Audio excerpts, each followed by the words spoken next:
Welcome to the show. I'll figure out how to start these one day. That's for sure. This is Always Bloody and Doskvol. This is episode 3 of our Doskvol, our Blades in the Dark campaign. And if you see a new overlay and a new face, that's because they're both there. That's true. You see that. You're not going crazy. Yeah, this show's not streamed. So if you like what you see here, follow, subscribe, smash that like button. That's what YouTubers say. Do that. Leave a comment down below for the algorithm. All that fun stuff. Join us in the Discord. Be a part of the community. Be a part of the conversation. Join us on Patreon. All the fun things. And without further ado, previously on Always Bloody in Doskvol. The Harbingers infiltrated the catacombs beneath Charter Hall, disguised as agents of the Church of the Ecstasy of the Flesh. That's a mouthful. Intercepting the Skovlan mercenaries tasked with transporting a shipment of spirit bottles. Through flawless deception and unnerving poise, they convinced the mercs to hand over the reliquary cart, walking away with the bottles untouched and unquestioned. They returned to their lair victorious, their coffers finally glinting with coin, and their shelves humming with imprisoned souls eager to be repurposed for the empty vessel. Now, if I'm not mistaken, you guys did sell off some of the spirit bottles to, I believe, the Dimmer sisters. You also kept some of the spirit bottles as well. You also turned over Satyr's recently met Lady of the Night friend, who may or may not know something about your crime, as we rolled unusual suspects in our entanglement. We've done our entanglement, we've done our heat, we've done our butt. I would like to hear from one person in particular first. Direct your body.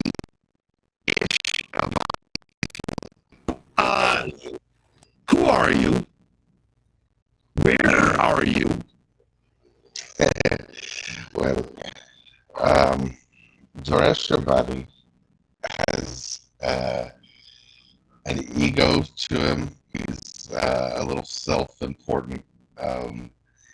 He does run in the underworld circles, but he thinks he is. He does dabble in forgotten and misplaced wares, filtering them through multiple people if he has to. He's sold to cops, he's sold to kings, he's sold to underground crime rings. And that was not intentional, by the way. He's not a rapping fence. That's not what we're going. But he's slender, not very intimidating, quick talker, good communicator. Other than being like I stated before, an inflated sense of self-importance.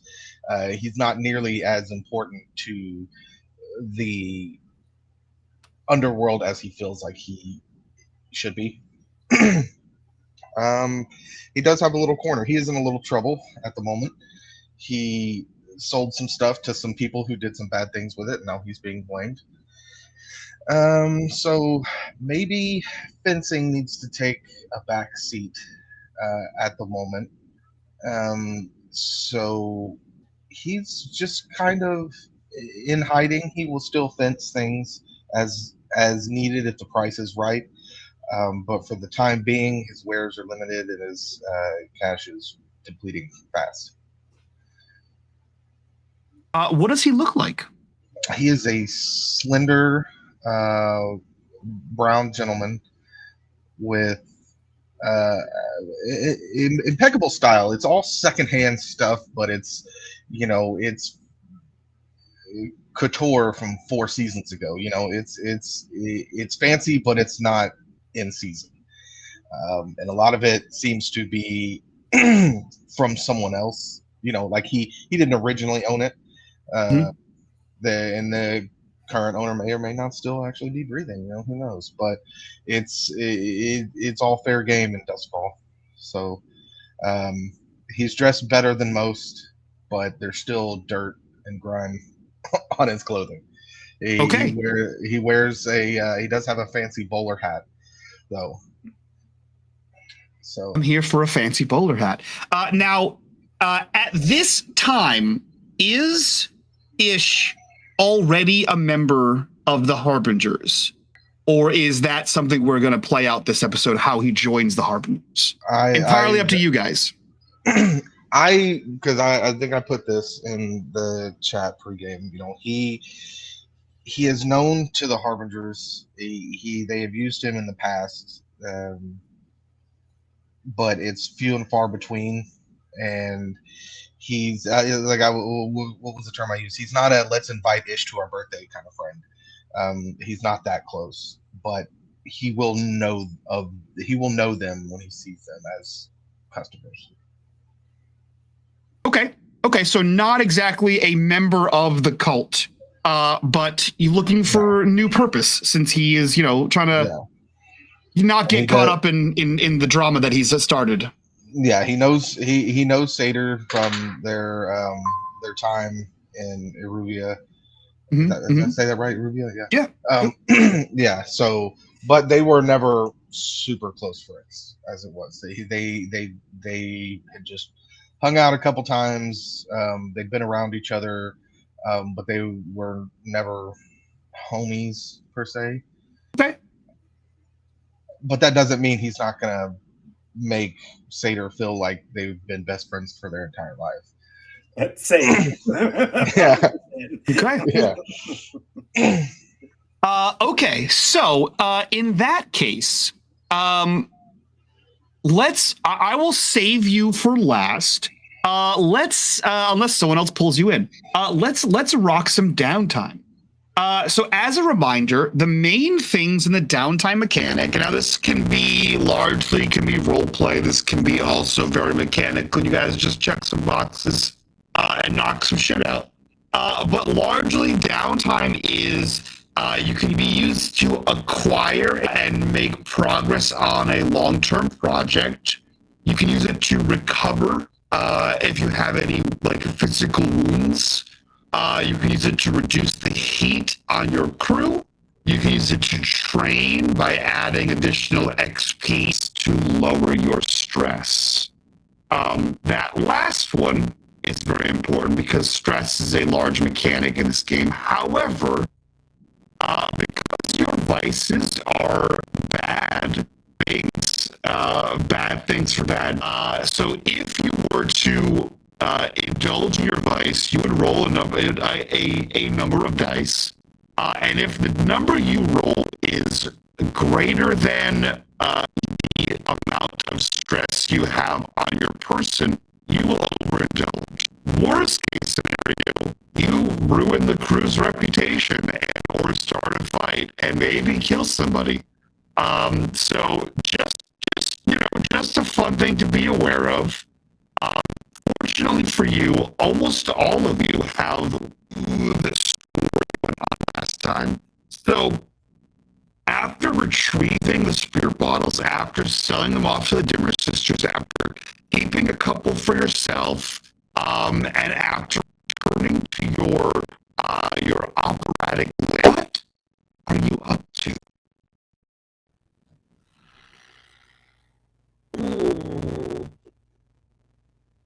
I do have a little bit of stress. Couple points. What is the downside of carrying? So when you max out your stress trap, will immediately clear. Yay! Except you'll mark a trauma. Okay. Okay. Which do the trauma list, so cold, haunted, obsessed, etc., etc. And what that means is for the rest of the scene, you're done. So you trauma out during a score, the trauma into this score and can no longer roll, right?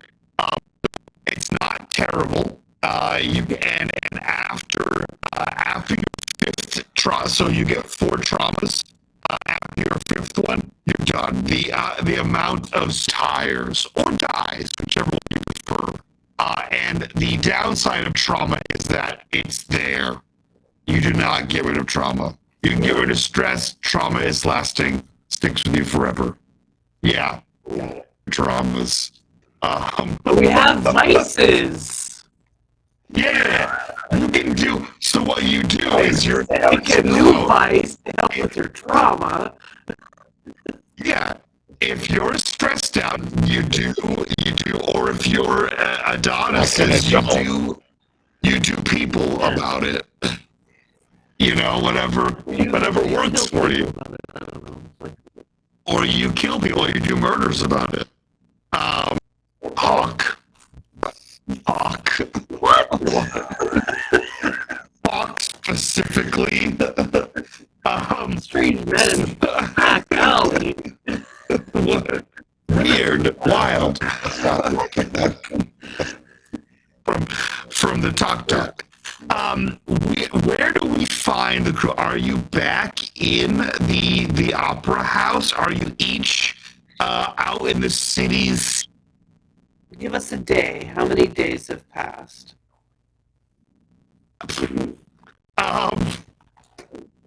As many as you need for the role play you're about to do. There is no real. I mean, there is place. So the time between scores is largely fluid and whatever you want, right? The time that the score ended, the time it took you to see even the suspects entanglement, right? It happens sometime between the end of your score and the beginning of your next score. And girl gets caught up by the cops, right? So time is sort of amorphous in this. It doesn't actually have a big mechanical thing. It only the amount of time only serves to allow me and see if anyone has achieved their goals. But you guys haven't super engaged in the factions yet, so I'm not playing the faction clock just yet. So as many days as you'd like. I think, off the top of my head, I think Hawke is at work. She's back to being Roxandra von Hexley, blue coat, and what? So you have everyone has 2 downtime actions. What kind of downtime action would you like to do as you walk me? And also, where? I can't really read this map, unfortunately. Are you in a bougier district, or are you in a slummier district?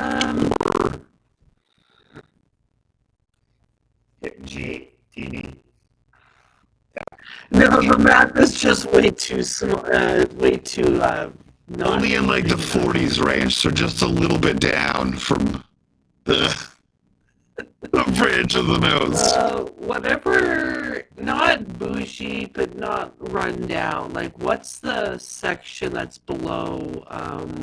The night market. Six. Coleridge. I literally the map on the Roll20. Okay. Literally can't read anything. So. Okay, no higher. This is Charter Hall. Oh, I thought Charter Hall was above that. This is also Charter Hall. Oh, okay. Yeah, then I guess I'll just do the Charter Hall that's below the river. Yeah. Okay. You could hollow. This is Crow's Foot. This is Barrow Cleft. The other island right above that is also Barrow Cleft. This is the docks. Most bougie place is White Crown up top. Yeah, nothing too bougie, but I'll do the south portion of Charter Hall. Okay. The south portion of Charter Hall is the legal quarter and part of the universe. The legal area, there's the barrister's alley, which is where all the law schools are. And then the southeastern side is where most of the universities are. To a library, they have like a philosophy area over there. There's also like a very weird magic there. So yeah, so you're walking your beat in Southern Charm action.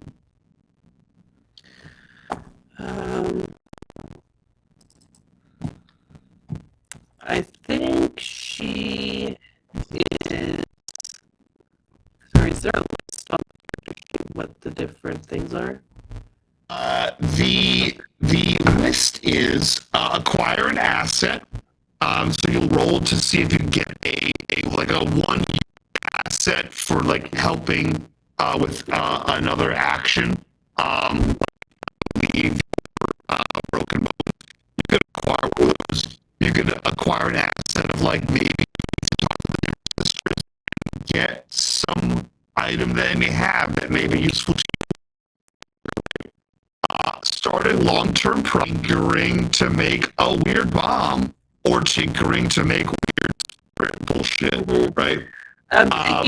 Or for you, long-term project could be murder. That's kind of what I'm thinking for a victim. She's hunting. Term project for you. So the long-term project is going to be called. What would you like to be called? It's your murder. What would she call it? I don't know. She'll just call it prey. Okay. Great drive. Now, is this going to be you need a kill quickly, or is this you want to like villainous note and put their body in the harbor? No, she's not a long-term kind of gal, right? Okay. So, okay. Yeah. That's what we'll call it, Fast food, okay. Fast food and then murder. Perfect. So this is going to be a roll on our long-term project. What trait do you feel, or what action do you feel helps you achieve this long-term project? I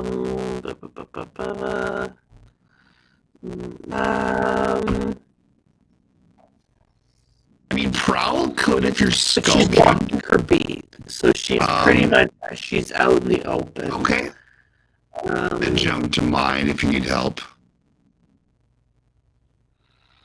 Well, it's either I think her only other options really are survey or command. But I'm Or not really hunt. sure. Or hunt. I don't need to have pips. When you roll something with no pips, you roll 2 dice and you take the worst option.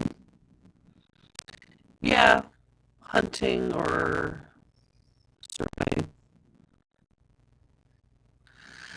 Okay, which one would you like to roll?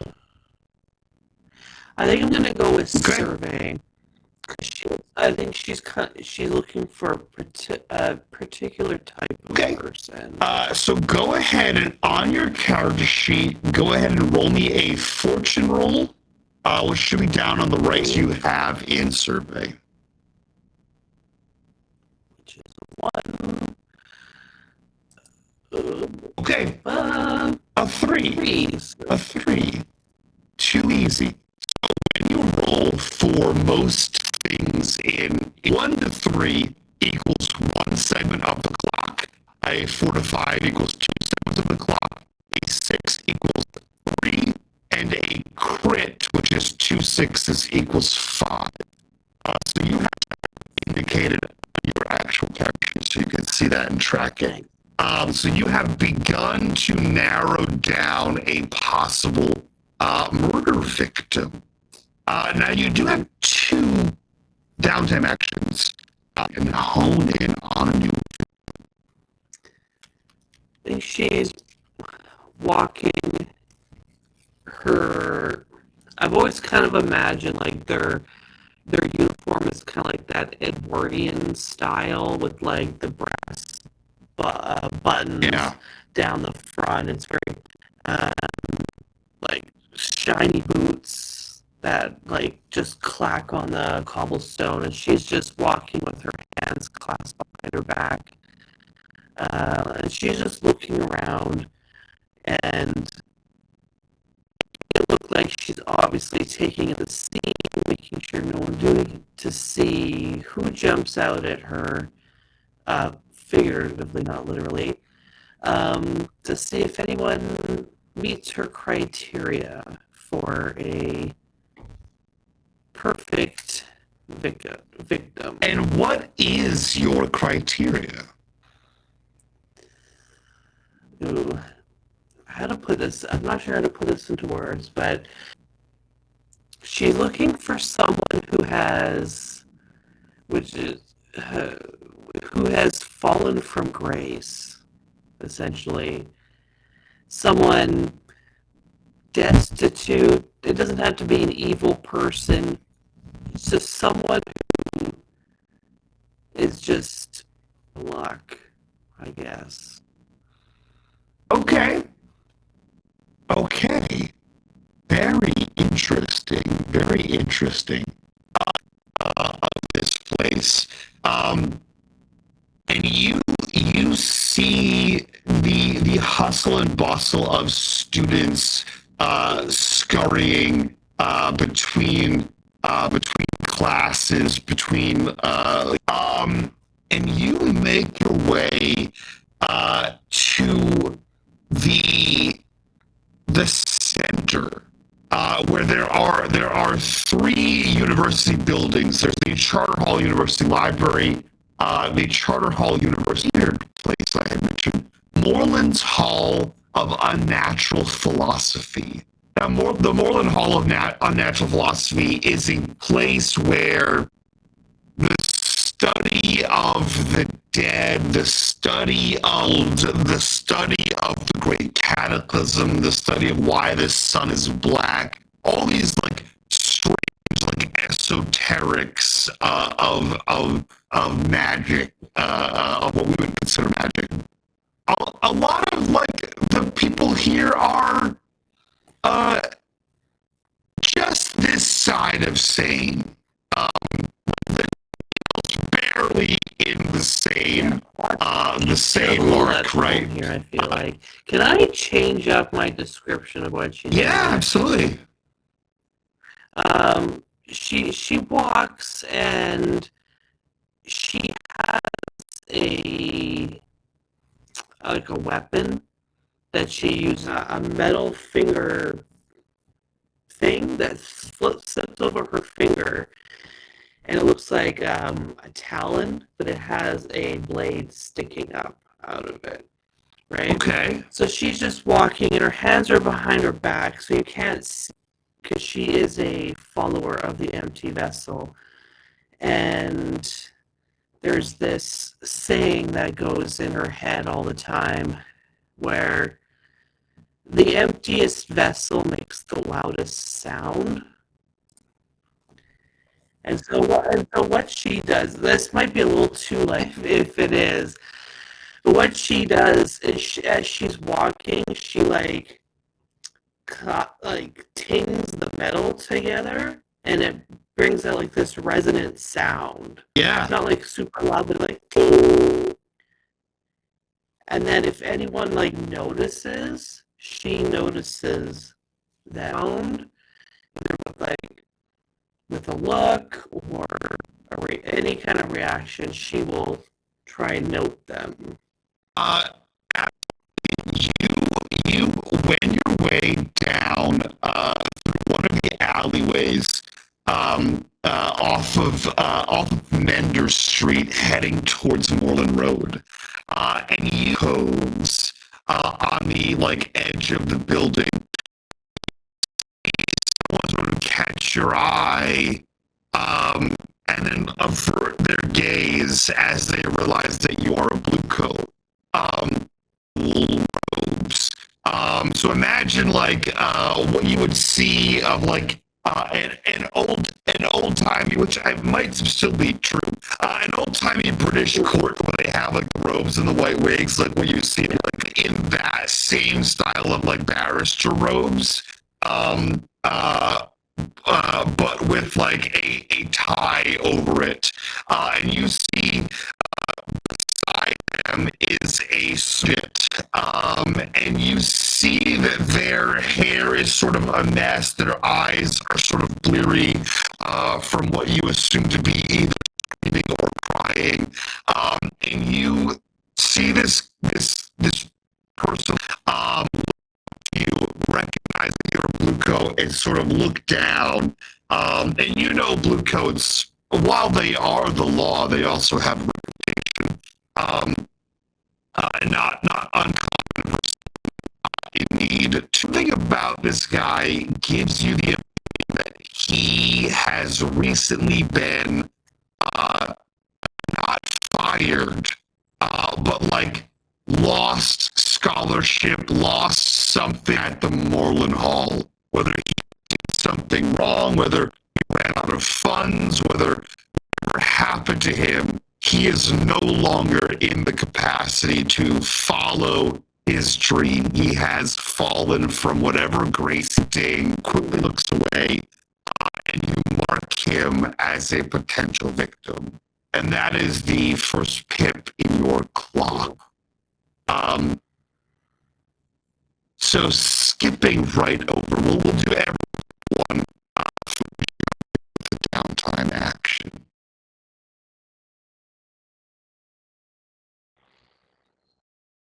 Everyone, I since see. no one else is jumping in, I'll go. So this is going to be a long-term project for Bo. So 6 towers, the 6 towers. So below our home, basically, within that area, he has sort of cordoned off his own space that he keeps. So he's mapping out the catacombs, knowing where everything is within there, and his goal is to always be able to move within the catacombs without getting lost, and give us a way of getting things in and out. That. And as he does, hilt of his axe, he engraves runes that he knows and remembers into the bottom of the catacombs. I love that. Now, my question is: Are you only mapping the catacombs of 6 towers?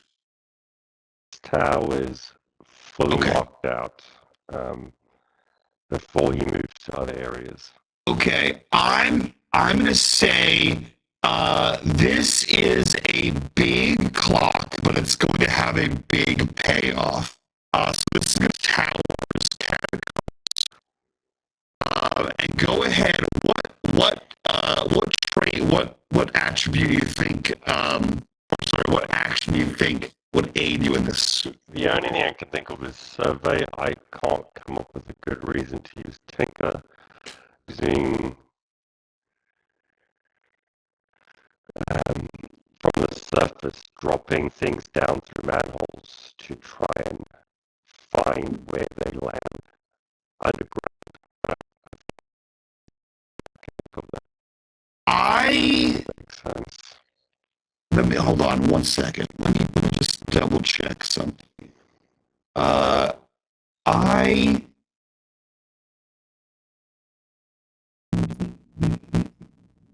I help him survey? Basically, just spend time. I don't know if. I'm also willing to use my downtime action to help him map out being who Satyr is, like escape and ability to move underneath this idea of both, assuming that both You got it. That. Yeah, can I jump in here as well? Because I had the same idea for it, but not catacombs. The idea I had for it, and by the lot of her actions that Bo and Ren are going to do. I think that's cool too. But Wren was going to map out not the catacombs, but the upper paths, right? City from above. So maybe between the three of us, like maybe we're talking about Satyr doing the streets and Wren doing the rooftops and Bo doing the catacombs. Okay. So. And lots of comparing notes. Yeah. I'm okay with yeah, absolutely. Okay, so what I've done is I've moved that clock from Bo's character sheet. I put it actually on the Harbinger's character sheet. Big clock here. What I will say, Chris, is I can see Tinker as a user to like mark having like special goggles that like sees that kind of thing. Okay, I'll make a slight adjustment to that. The runes that he's carving in are the same set of runes that he keeps on his axe. They are the runes. Oh, even better. You can roll. Christ, I just forgot. You can roll. And that is fortune roll, which is going to be 2. Is that right? A 5 is 2 pips. 2 pips are added to this 12 pip cloth catacombs. So, for this time, whenever Bo's in the catacombs, his first thing, he keeps ghosts. And around that room, he carves runes to keep them contained. And then he moves up from there and he goes through catacombs and he recarves in runes into walls that he goes shooting there. Either keep ghosts in or keep ghosts out, and that he hasn't been before. Rune into the wall and marks it down on a hand-drawn map that he has. Not the rune, but he'll put like a different symbol so that the rest of the crew can understand the symbols that he puts down on the map as to where that location is through catacomb after catacomb. Pretty much in the dark, fiddling with his axe as he goes and just carving runes into walls. Absolutely. Since this, the ghost field is a thing, is a mechanic in this game. And Bo, as you meander through these halls, to anyone else, it looks like and uniquely know where you are. When you attune your axe or the runes, you also attune to the ghost field around you. And much like when a person dies, a ghost field, which is a sort of echo, not an identical echo, not a mirror image, but an echo of the world itself, the stones, everything, right? And you can actually see the city before it was what it is now. This city was originally, I believe, a Skolan mining operation. And before that, before the cataclysm, before the great apocalypse that's dead, this was something else. And these catacombs were here, and the city was built atop of them. And you can see that, like, there are walls where you are, but it's not here. It's been, like, bricked over. You can see where the pathways were intended to go, like tenement houses or the ruins of some, like, ancient castle. They make more like a bricked up subway kind of look, right? So you lead yourself through looking at what once was to help you better map this area. Phantom map as well. The second map to speak up. Where would you like to map? If Wren expressed interest in rooftops, then he'll take what he's doing is kind of starting at the opera house and kind of concentric circling outwards. So we kind of understand the places close. Essentially just rebuilding and essentially not necessarily who the occupants are, but is it a shop? Is it a residence? Kind of just identifying. And if it is a residence, whether or not it's ours being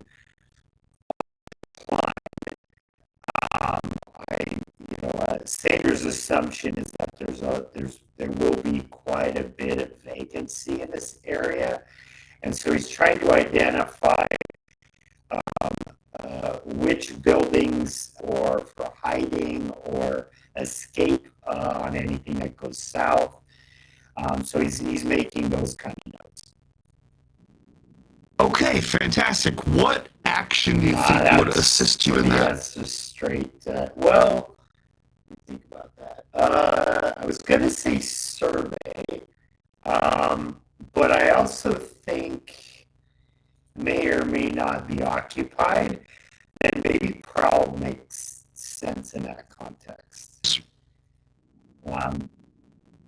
Yeah, so I'll do prowl since I'm slightly better. And okay, so roll me a fortune roll with the number of pips you have in prowl.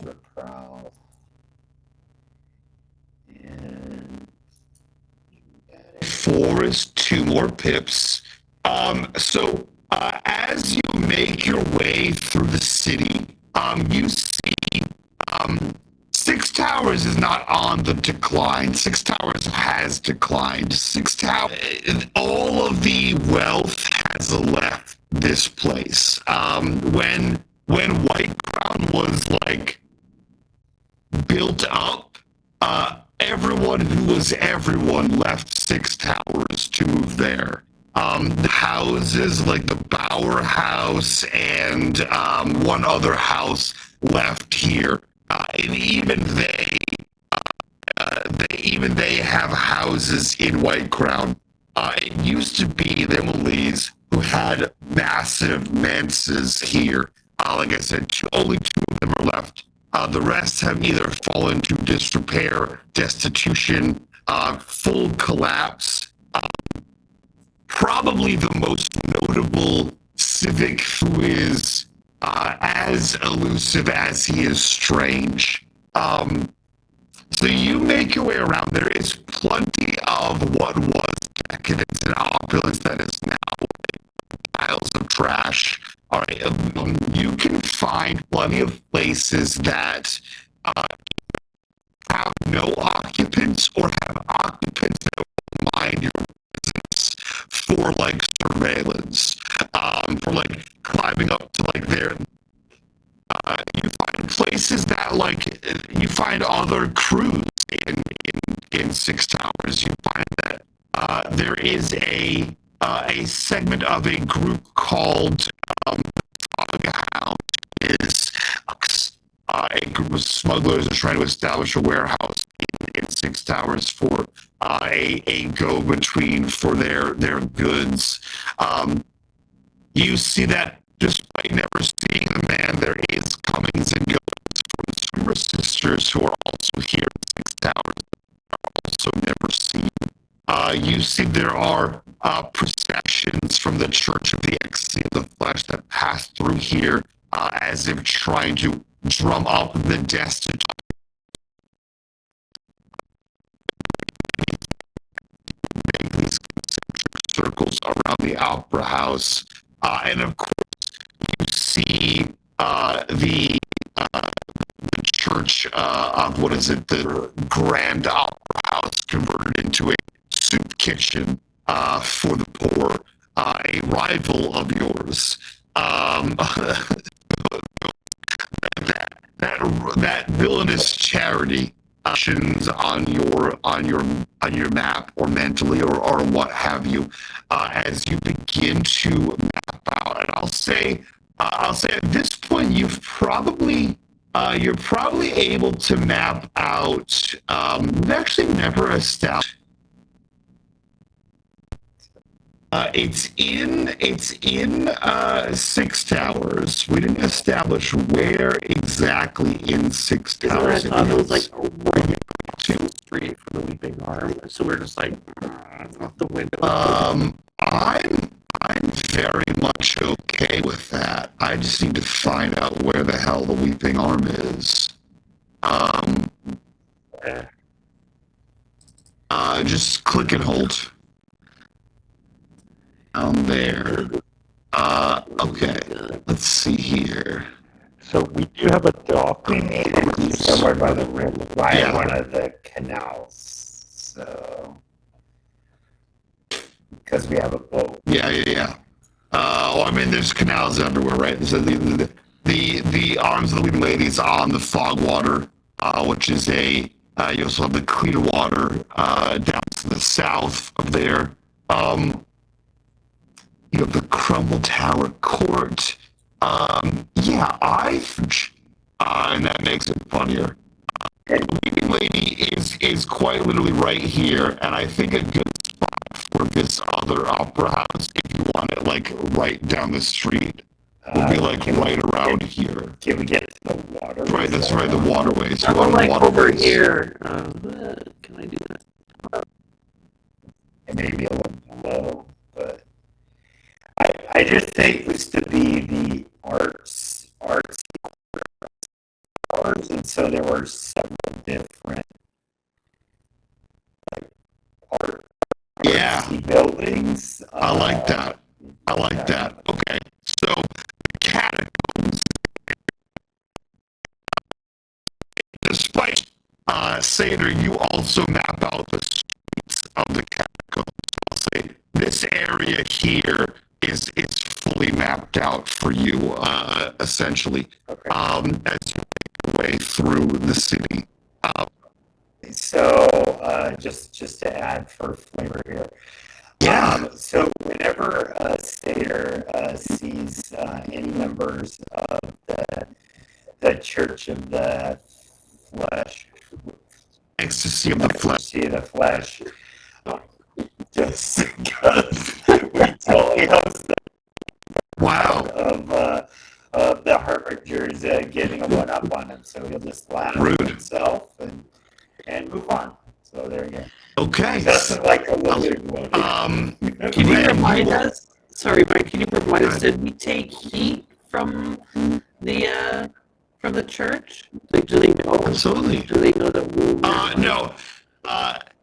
Heat is received 1 heat because you kept it very quiet, but you had to include other people to like sell your stuff off. That's how you got 1 heat from that. The church does not know who it is. When you lose status with a faction, and I will mark it on the faction list as a minus something, right? Wren, you too wanted to map the sky.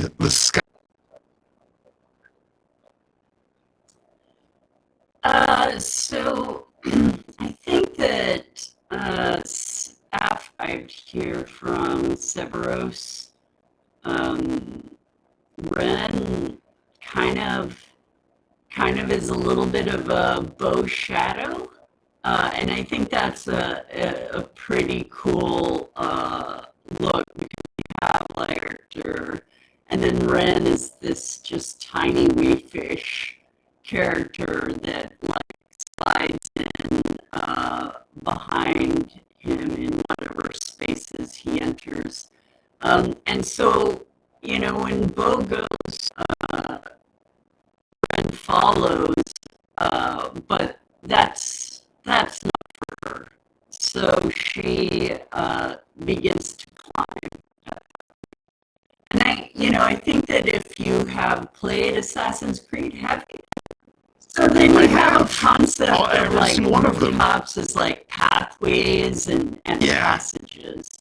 And so what it looks like is her like finding all of the ways across the buildings that span the buildings or keys into or like the attics that are that you can pass through or like rope that between buildings super tight for some reason that you can walk across wide enough for you to creep across, but most people are not encouraged to do so.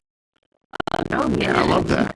So she's finding all of those secret passageways, and simultaneously, if she begins to see that Satyr is doing this, is near a path to like come up to this higher level, she'll whistle down to him and just like kind of tap the side of the building to indicate to him that this is one of the friction.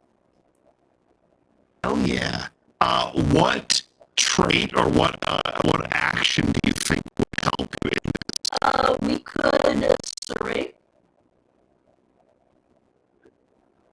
We could. Wow.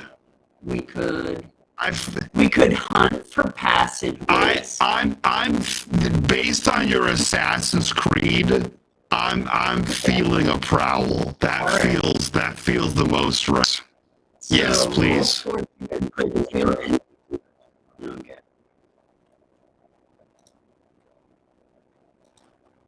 5. 5. Okay, great. So that is 2 more pips on this. Only when there's 6s. Only when there's 6s. 2 6s is a crit.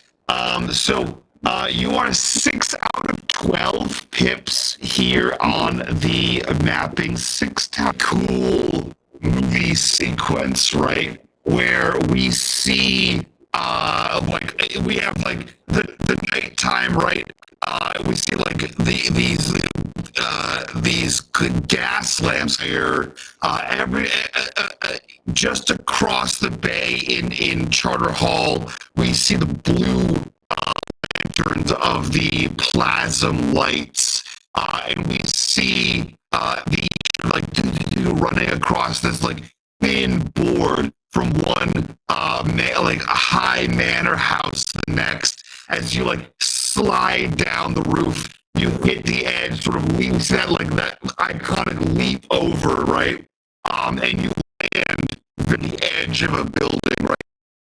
Long coat sort of hangs down, and we see you tip your head down, and you look down as we see Satyr. He like looks up, tap the thing, and he nods, and you see him like move around a building and enter inside of something. You see some people move out of the way, and we see that cool like action shot with a camera directly below. We see Bo as he notches something and then notches something on the wall.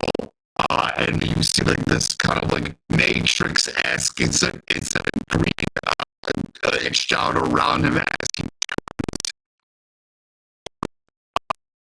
was stacked up on each other in this mapping 6 towers montage. Very good. I know you're not part of the crew yet, but we're not going to hold that against you. You have recently, unbeknownst to your companions perhaps, you have recently sold a in the underworld. It is a problem. You have found that the sis, not the who got it, but the sale, the origin, the provenance of this item is very closely being trailed back towards you. You see know you may have had it, and you know that it's a matter of time before the origin of the item is traced back to you. What are you doing with your first downtime action? Well, Ish is gonna kind of be hiding. I'm looking at the map here, and I honestly, how far would you recommend stray too far away from that generalized location, or You can be anywhere. What I will say is where you don't want to be is right around. I'll bring this over here. That is okay. Yeah, that is Crow's Foot. For no reason. Yeah, You may want to not be there. Just for going through the maps, and it looks like the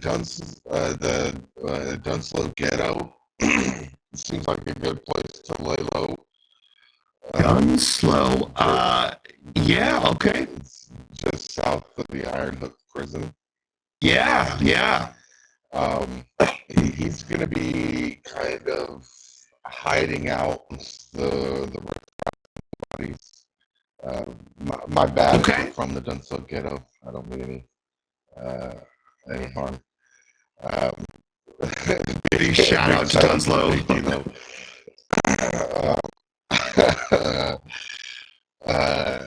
So he's gonna. He's pretty sure that they know it was him because the item that he sold, he'd been trying to hawk for quite a while. So every single person that had come by that he was trying to buy one thing, he'd try to sell them this. So that's kind of in that regard. So I know they want to find him because they want to know who he sold it to. But he don't play like that. And he knows that even if he tells them, he's probably still not going to be able to breathe the nasty, gross air that lingers in Doskvol. So corner to corner, every couple hours, trying to hawk the stuff that he can hang in his jacket. Would you like to see my wares? What are you buying?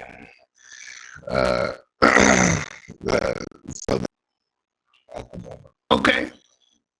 So as far as the mechanical downtime actions, what actions like to do a long-term project, like, get these people off my back, recover hit points, which you don't need, reduce heat, which you don't need, train, which, you could train for XP.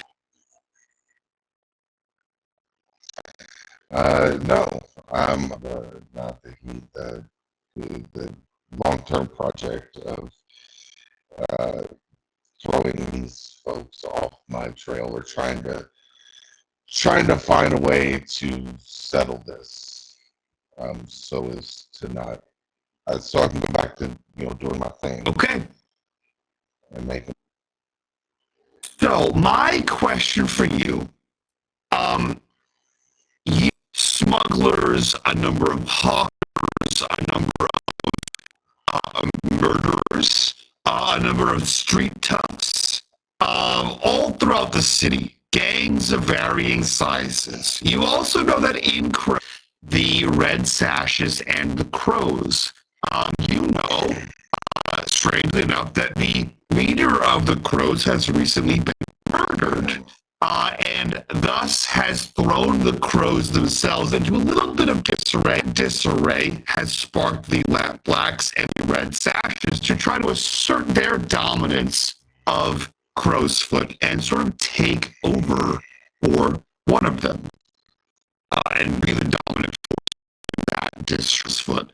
And there are a lot of ways that you could remove some of the personal heat you have on you right now in this long-term project. How do you think you would go about misdirecting or guiding the item in question away from you.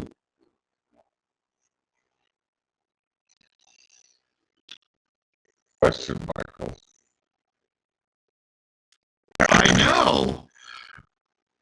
And after giving it a few seconds of serious, intense thought, if you'd like, I'll go ahead and elucidate here for a second. please. The nice thing about this, we have to do so little. The majority of this game is me going, and what does that look like to all of you? Which is very nice. It's an idea. I'm just going to let you run with it and see what happens. And then I'm going to react and make bad guys react. So if you want to get rid of the heat, the idea is firmly on. Now that I've given you a good 45 to 60 seconds of thought time, go ahead. What do you got? So here is the issue that I'm running Yes. into. There's almost no shadow of a doubt that I was not the first, that I was absolutely the person that sold this Yes. item. Trying to unpigeonhole myself fence. Yeah. And personally, I love that for you. I love that you did this for yourself. I did. I did that.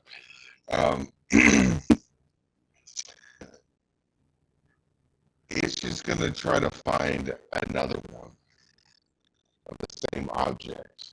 So that if he is found, he can play it off like, oh, I still have that. What are you, and even if it's not the same colors, like these people are obviously not going to be the people that I try to sell. They're not going to know the exact one, so like even if it doesn't, need to find another one and try to get my hands on it.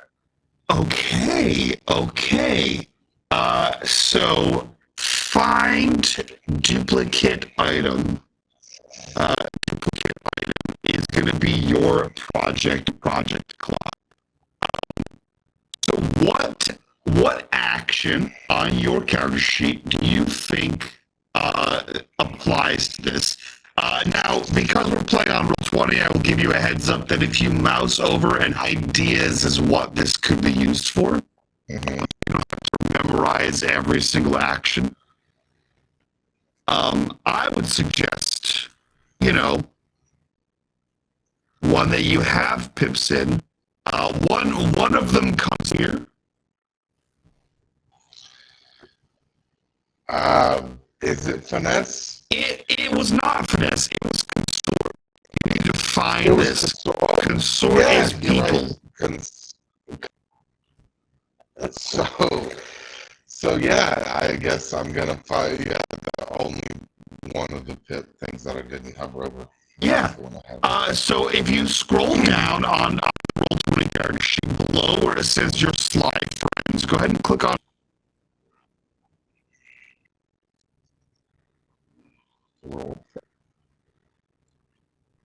Yep, and a little window should pop up, and it should say number of dice, and you'll put the number equal to the number of pips you have. I have it popped out, so it's going to pop up on the actual thing. Okay, and I have a number of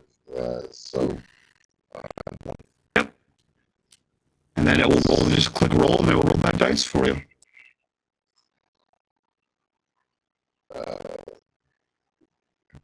Off of this thing. Outstanding. Now, just to get you jumped into some of the mechanics here, Kendall, do you think that be able to assist you in this matter? I do believe so. I believe that she has patrons coming through there, and here's enough chitter chatter to know if there is another item. Okay, go ahead and make that roll one more time. If using your companions or using your friends, will add a dice to your thing. So we'll take the higher of the results here. Mhm. Great. So the three is what it is.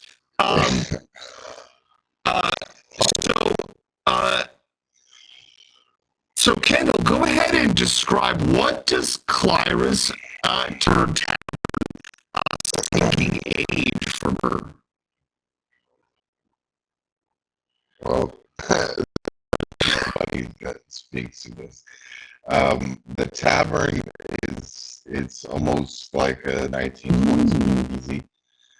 It's got exactly 2 lamps in the entire place, so it is almost light to be able to tell if there's something solid in a drink, but not enough light to tell if it's completely clear. It's a low place. It's not. She tries to keep the cobwebs off the walls, so the floor does give a when you walk because it's a little sticky. It's not a fancy place, but it is a place that attracts the type of people that you can. Okay. Look, I think Clara's Tavern, right? I think it is. I think it is in Dunslow. I think that's that. Maybe that's why you're in Dunslow, right? Weird place. The most prominent structure in Dunslow is in fact Iron Prison. However, Dunslow is where the aquariums exist here. These massive hag fisheries are all in here, and just to the east of the Dunslow ghetto that has been defunct, but above that is a labor camp for the Doskvol labor camp. Right next to Ragtown, which is a shanty town, and I think a fully operational mine. I think that is when the tavern first opened, right? One of the most impoverished sections.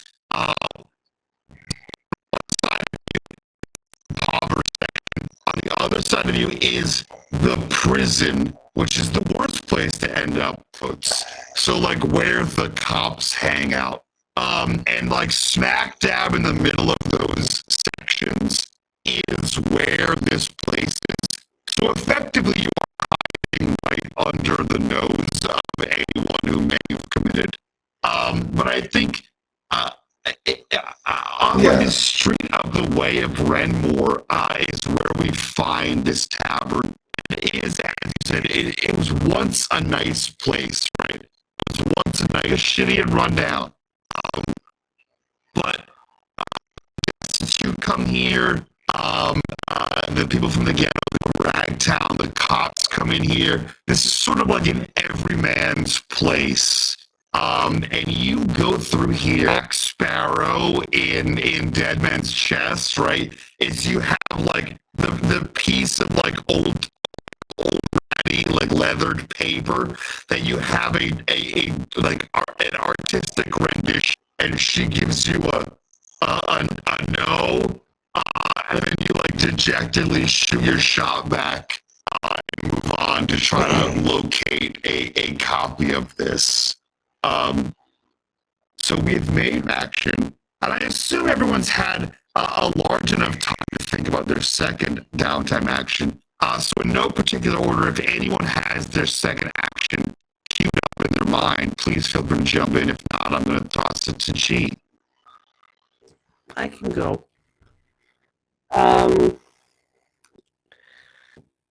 You have to gain assets, also possible. So my second, you know, yeah. Okay. Like you do. And What's kid, the asset, this kid, if I may? I don't know what he's got, but he could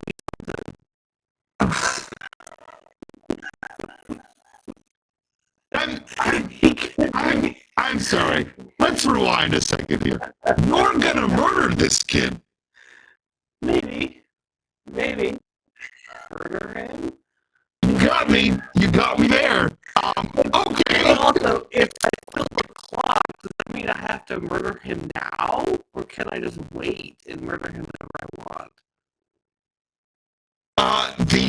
That will mean you have found a victim that you are planning to kill.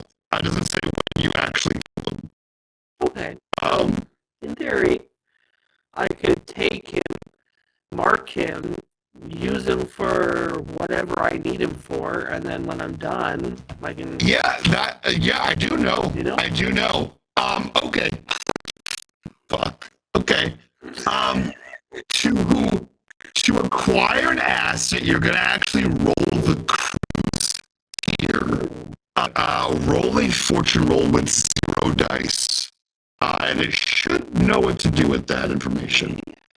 So let me reopen my character sheet here. Fortune roll with 0 dice. Oh! On the side to your previous question, Melissa, those double ones also don't mean anything. So two ones does not hurt you any more than 1-1. So your I mean, like she walks up, like tinking the middle pieces of her knives, and he looks at her, then looks down, and he's fiddling whatever the fuck he's fiddling with, and she looks at him and you see there's a space inside the hall that it's for the experimental use of spirits and using the shattered a number of priceless spirit equipment. that's unfortunate.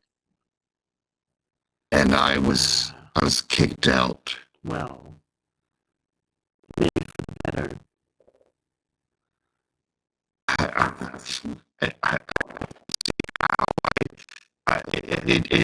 It took everything I had to be I had any silver I had to get here.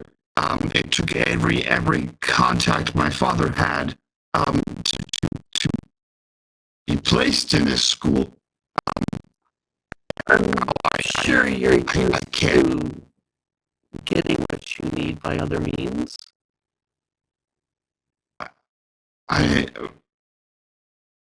Ma'am. Sir, I'm not. Oh, I'm sorry. And she turns to him on the heel of her boot. And are you sure you're not acquiring things in other means? She's trying to do that bad entrapment. He looks at you and says, "Officer, I'm sure I have no idea what you're referring you said to." He was carrying something or carrying a box. Miscellaneous it's probably his own personal alchemical stuff that he brought into the school, and it's when you get fired, you see the sad box of your things on your desk. She just kind of looks in the box, and she's just gonna reach in and take something out of it. You see him start to say something, but then remembers that you're a blue coat and just lets it happen. Any day of the week. And he says, "Oh, that's It looks expensive. Your father bought it for you. It's a Spirit Erlenmeyer flask, yes. This could go for a pretty penny. I'm sure it could. Would you like it? Do you need that? You can have No, that. I don't You need can it. have And that. she puts it in her pocket.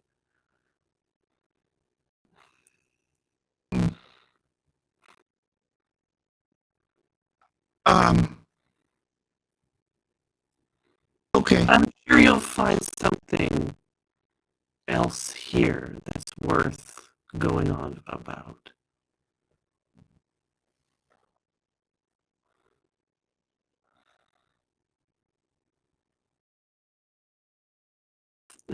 she leans in really close to him, and she continues to tap. You still believe in humanity?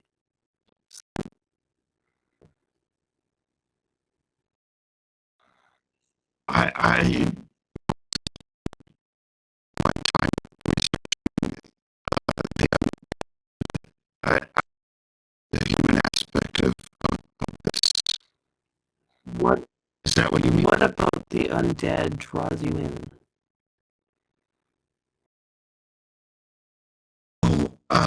I think that they're massively misunderstood. I think they mostly don't be here as much as we don't want them here. I think they're the ones that are here are seeking life they once had, and filling a hole with the spirit. Latching onto a life they once, and I really want to understand.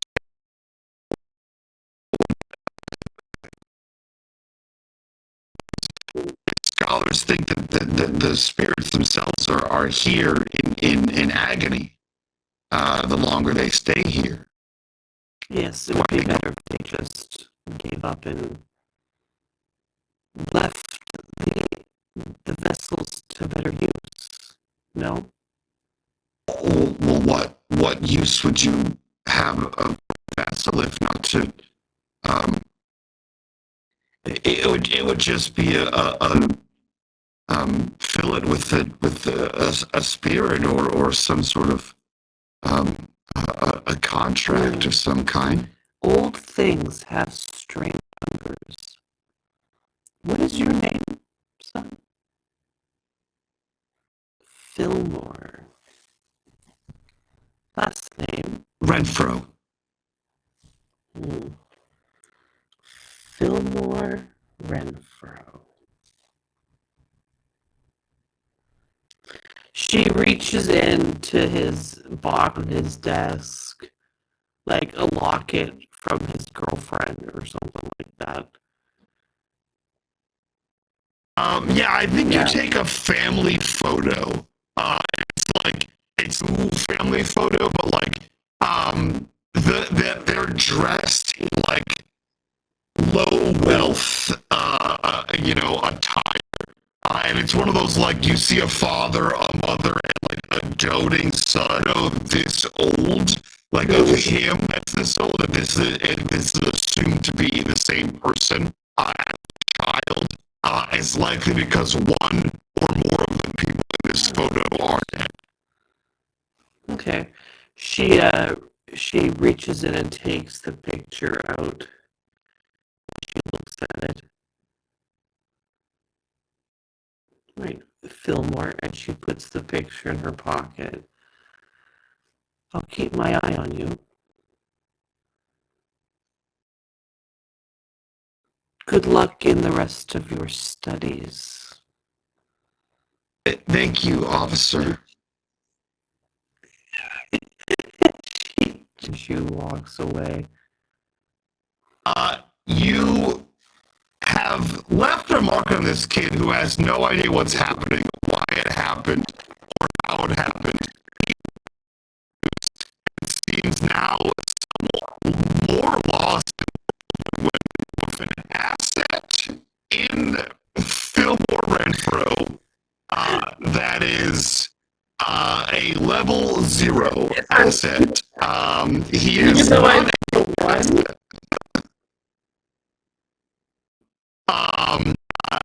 asset, but you can't go lower than 0. I think 0. I just want to fuck with this kid. So when you have an asset, I don't think you can go lower than 0. I can't take away nice from your terrible asset acquisition. Yeah. Anyone else? I have one. Yeah.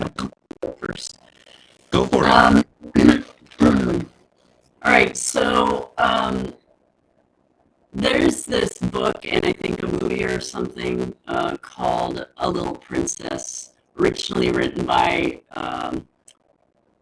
Burnett, abused and stuff, and she doesn't even have a place to sleep. She like sleeps on the floor and stuff. And there's a rich guy who moves in next door and sees her through the window and has his servants sneak in and like give her a blanket and then give her food and then give her toys, luxury, and then there's a happy ending and stuff. It's cool.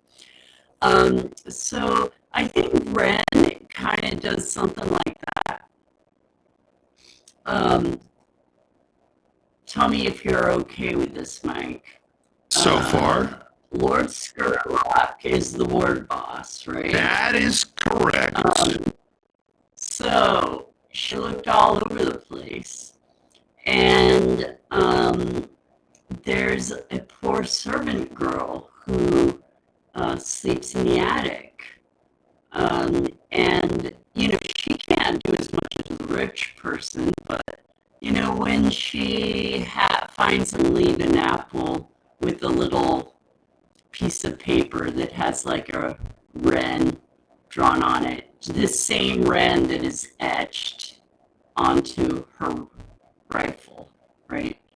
And she'll leave a scarf, and always leaving behind, whenever possible, like this image of a wren.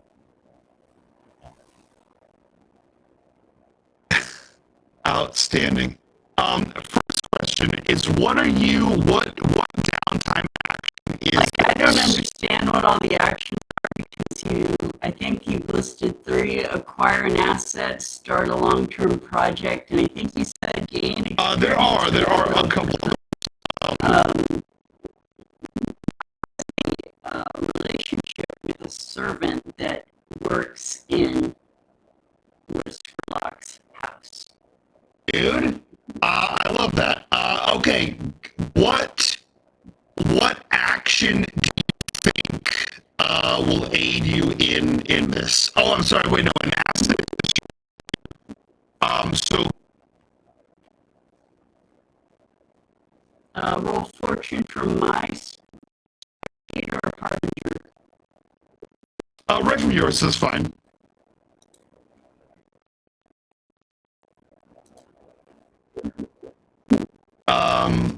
Yeah, right back.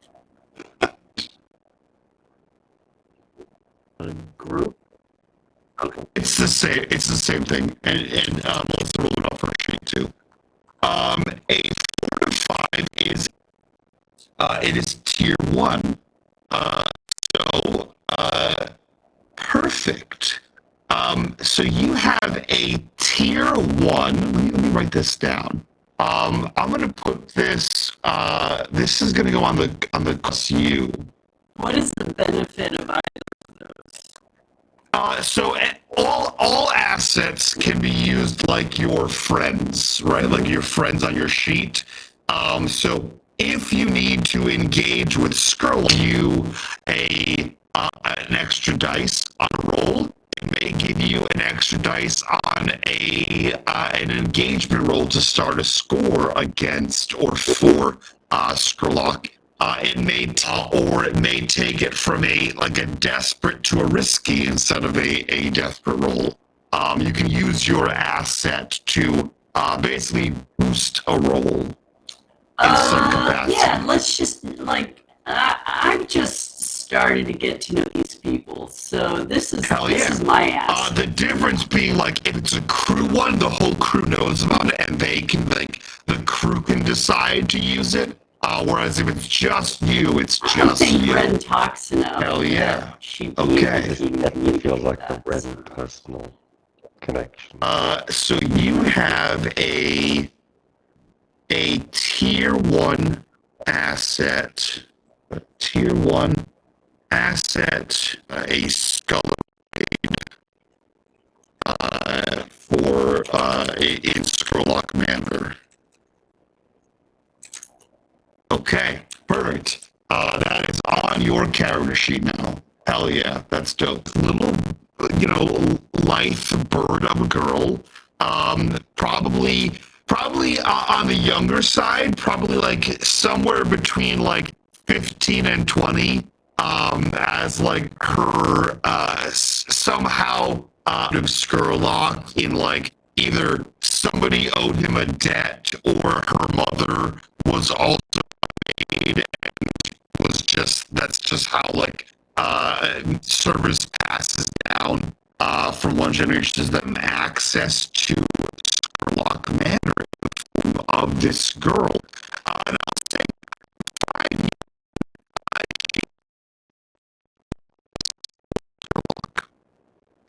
despite being in the manor. Oh shit! I don't think that Wren has spoken to her yet. Oh, okay. She's just left behind her mark. Okay, great. So perfect.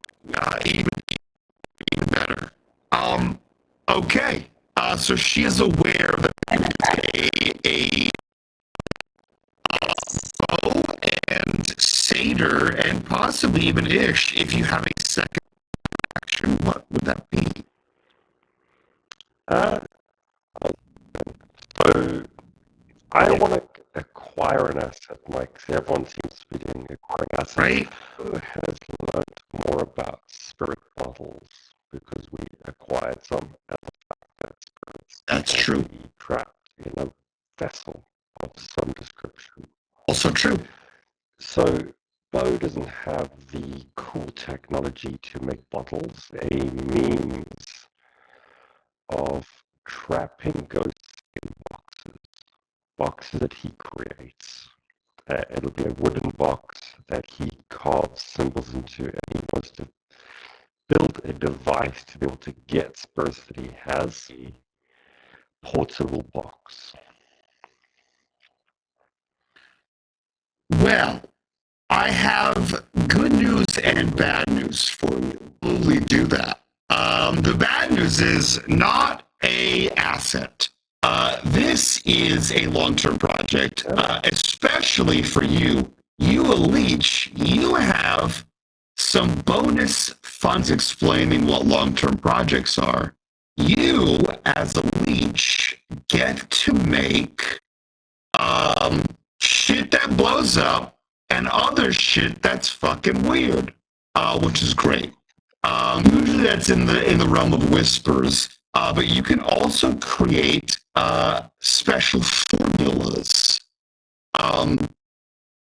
So I think creating a formula would be what you're doing is a flash bomb, a ghost scourge, a spirit lamp, a hull, which is quite literally a mech that is piloted by a ghost.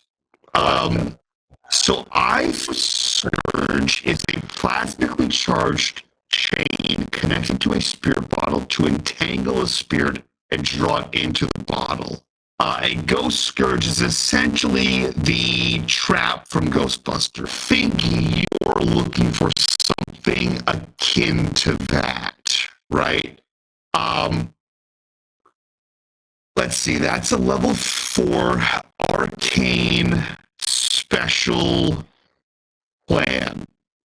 The step for you in character creation, Bo, I believe as a leech, you start with one freaky weird thing you can make. Would you like that to be the freaky weird thing? Yeah, but it's made at this point rather than before. Yeah, absolutely. So I think what I will say is to refer back your resources needed to create one of these things. So you already know how to create it. You just need the shit to do so, right? Okay, perfect. So go ahead and roll me a fortune roll. Fortune roll at 0. It's acquiring asset is your cruise. I don't like that, Mike. I'm so sorry. Crew. 5 is a standard, so you have a tier 1 asset to create a tier 1 asset of strange materials, right? So on your character spirit box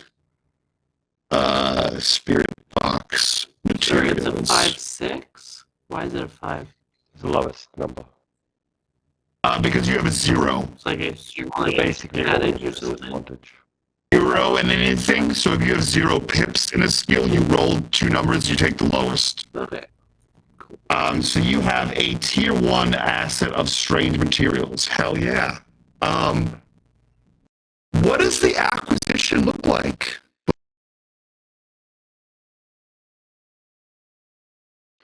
I think he manages to acquire them from a weirdo. That would make sense. Anakin. Yeah, Anakin's He finds twitchy himself weirdness. in the catacombs below Anakin's, probably standing like the odd character he is outside in the catacombs, mumbling to himself as Bo comes wandering around the corner, and Bo stops, stares at him for a minute, realizes he's never really spoken to him, but says, do you have some things that I might need? So you round a corner, right? And you see you're used to light, and you see a stream of light, like a beam coming down, and in the dead center of the beam, you see in almost no clothes, you see sort of like in like a weird like crunched up, like awkwardly bent, standing there as if trying to like fold himself and crunching himself.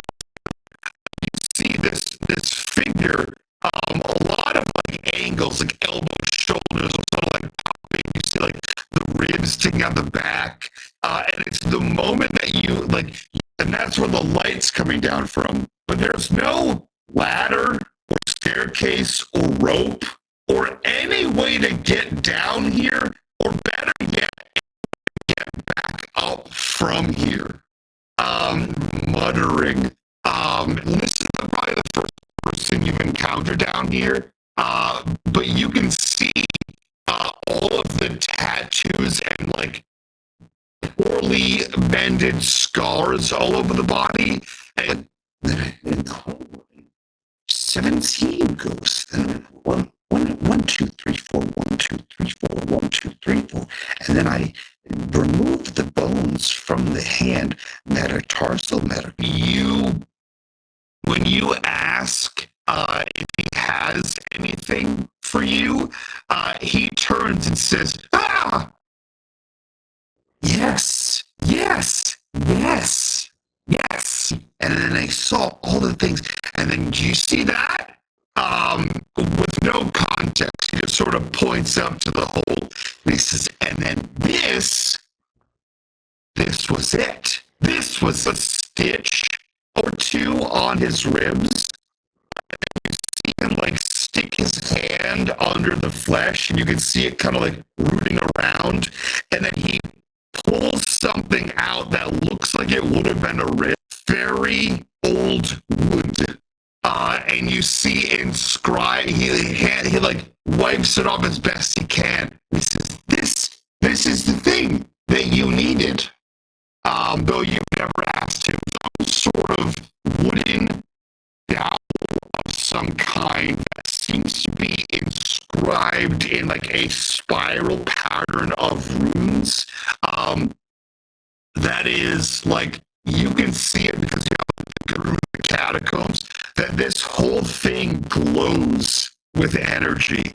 Each one of these runes glows brighter than the runes you're working on, and this thing has like a large amount of like lingering gum that would make your job easier in making these spirit boxes. And he says, of course. Please take this. And at any time you need anything, just sort of reach all about it. And anyway, did you find them? The choir? Not yet, but we will. Do you need Yes. the hole? A second hole. Deeper. You good?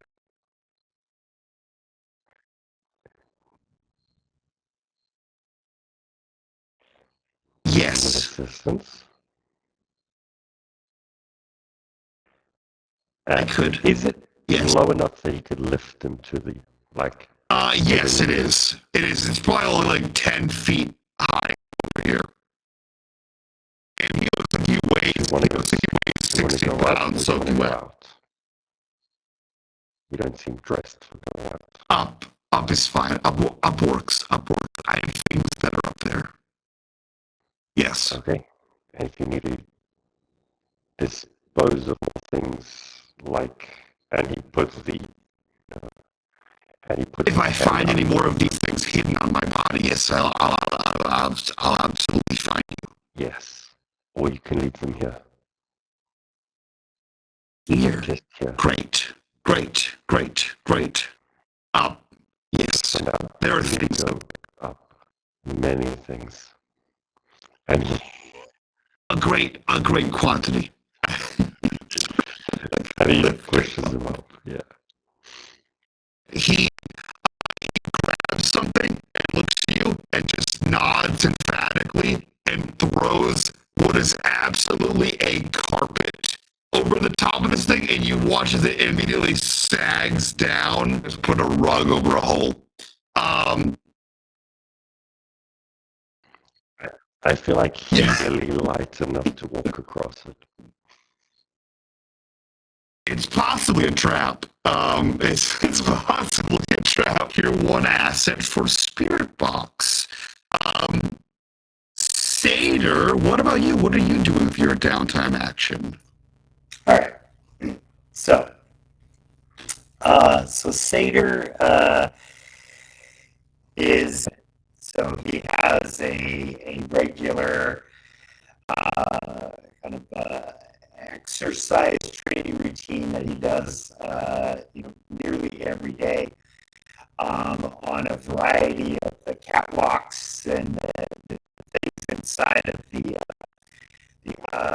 kind of standing on the stage, looking up, thinking that he really should do that, and instead he goes to his room and he puts on some of his nicer clothing and gets dappered up, make sure he looks, appropriate for being in, let's call it the more upscale company. And he makes his way up to Brightstone, to the house, of Suresh, from the I think it's Kuset, the House Cousette. And he knocks on the door to the lady of the house, his longtime friend, Isha Suresh. Okay. He would like to have one of their regular meetings. As this is a longtime family friend. Not of this, so this is this is basically his contact. And he brings with him, which he will present to her when she arrives, a small gift. You head to East Brightstone, just north of the Centralia Club, which is a well-to-do office manor house of the Suresh family. You are attended by a staff. You see that there are gardens, which is, not something that you're accustomed to where you're currently living, unfortunately. But you have palatial gardens outside of here. You see that there are those Romanesque columns that are on the front of the house, have a banner of house. Very Arubian style, despite not being here, as if Lady Stress sort of kept with the traditions. The men of all Aruvians are very sun-kissed, tanned, and you see they all have the same not like a loincloth, but girded pants, more or less. And the women have the X that crosses their body, so there they are covered. The men are shirtless. It seems as though the tradition is being kept from their home in Aruvia, and they greet you and bring you inside. You see that there are fresh vegetables, not just to live at home, but also to have money and power. Because for her to have fresh Aruvian vegetation here, grow here. So on a weekly basis, she is paying money to ship in vegetation to come here to look cool, other than mostly herself. That's cool. That must be real nice. I remember when I could just buy things, buy joy. And now we eat. Yeah, exactly. Exactly it. She ships in flowers for fun from a continent away, and you eat rats on a good day. How the mighty have fallen from grace upon your next murder victim. It's Adonis. You are led in, and she has a lavishly appointed drapes, sort of that are lit behind, so it looks as though there is a sun sort of shining through these things, and everything is those poof pillows and couch. The gift. What's the gift you have? Yeah, so he starts with Isha. So nice to see you. It's yes, of course, my. It's great. I bring you something very modest, as is my means up to now, but I hope it sets off your bee yellow tulips that he has, unbeknownst to her, stolen from a florist that just kind of popped by. But he hands them to her. She takes these, and you see her that she weaves these, and she's actually, this is not in this, and she motions girls, and the girl comes and she puts her hands down, and the girl begins to weave them into her hair. And she says, I'm going to give this away as a charity to have the weeping arms, the arms of the weeping lady. But I figured that you would be more. She waves again. You see, one of the gentlemen has a box, no lid on it, but a box, and presents you with a folded Eruvian silk to back home. My father would be proud of the silks that you brought. I am not one to generally take charity, particularly not taking charity away from. Oh no! Think of this as a gift. You present these beautiful with this. As a gift. Silk. Yes. I accept. Thank you so much. It's Of course, it's more to discuss today. Today, I was hoping if you have some time that you could help me continue with my lessons. I strive to continue to learn from you some of the other accents of the realm, such that I can follow in the advice of my father, which was always the way to garner trust. Their accent going back is something that I continue to appreciate you helping me with my Doskvol accent, which I was able to use. Amazing, yes. Great, of course. This sounds to me, John, like you're going to be using your downtime action. Yes, that was me. So Outstanding. I don't know that the contact action. I don't know that it helps matters, with but that. for flavor, It doesn't to me like you were trying to train and resolve. yes, yeah. I was So going to go a different direction, but then I thought that's actually I'd rather do that. So the good news is your crew, the cult, so one of the crew benefits is training in resolve, which means when you train in resolve, you actually mark 2 pips instead of 1. So you can go ahead and mark off 2 of those little daggers in resolve, and when that wherever you want in the resolve tree.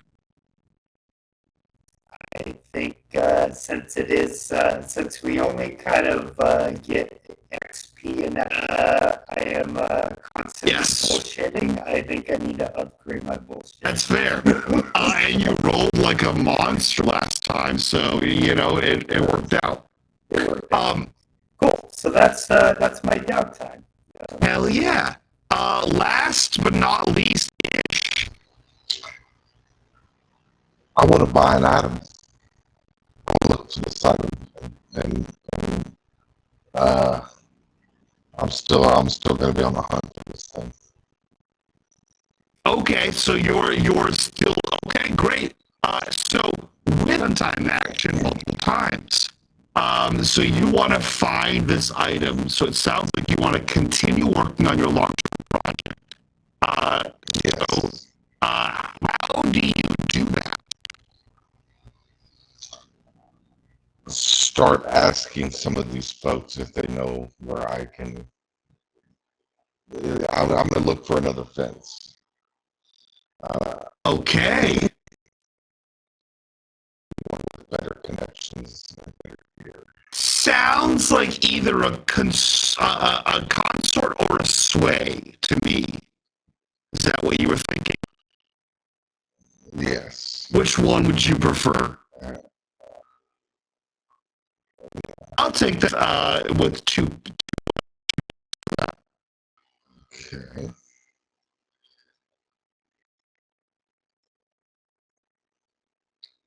4, 5.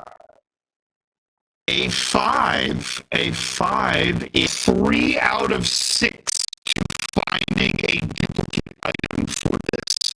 It will take you a little bit more time than you had thought. But I will say, reestablishment of the crew scenario. Now that we've completed our downtime, I will say that your search for this item has taken you out of into Char Hollow, I believe. You've crossed over the bridge. Yes, away. Blindfold Bridge into Char Hollow. From Char Hollow into Night Market. Night Market, you know, is where the largest mercantile districts are. You know that there is an organization called the Hive, their tier crew or gang or organization here, and you sort of begin to ponder around here. And you are pointed towards 6 towns seen somewhat recently. You are specifically pointed towards the Teeth, which is one of the eponymous towers of 6 has been a item of similar make, or at least similar look, has been found in the Teeth, and they suggest you head over there and find that. This is just serendipitous timing as we see Satyr, someone you know as Adonis Metaxi, headed back down to the Teeth, making his way down the main road towards the Old Covenant and ultimately towards the Catacombs. And I think as you're kind of meandering through the Teeth, you see Adonis, someone you've worked with in the past. I do want to ask, have you seen messages? Where did you send it? Because we can't send private messages. I did not.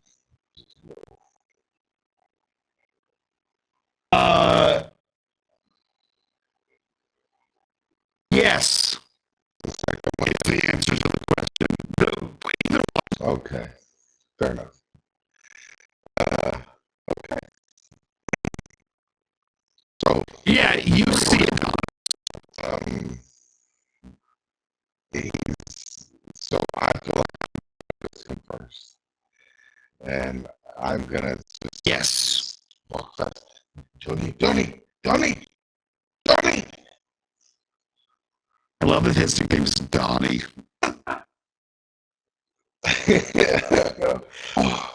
All right, my old friend. Thank you so much. Hey, you survey, you look and you do things of question. Me? Well, You guys, of course, we know each other from. Yeah, of course. Yes. yes, Questionable is. yes, according to the law, who is there to question? Law. And I was wondering if maybe you might have a place for me to figure things out for a while and maybe help me for old time's sake. Yes? Fortune smiles upon the house of Abu. Have a, we'll call it a residence, a place of business, the place of security, as it were, right here in 6 Towers. Well, let's just say the deed was misplaced, and I happened to find it.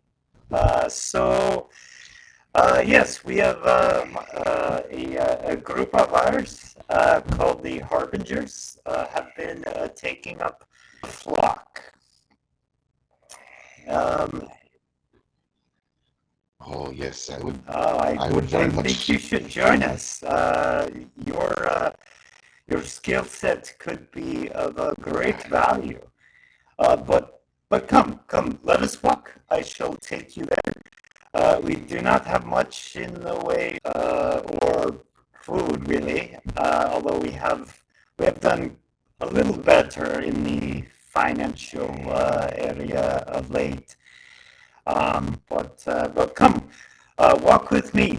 I will take you there, and you can share with your friend what troubles you are in. Oh yes, We great, can see if we can do each other's.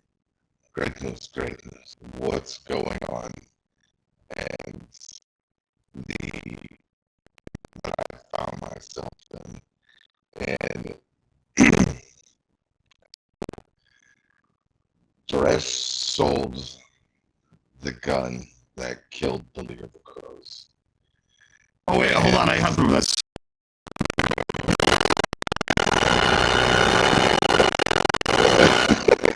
Full circle.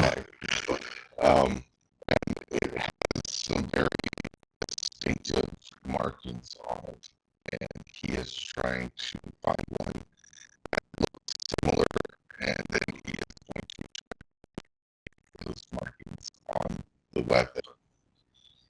But at the time, the crows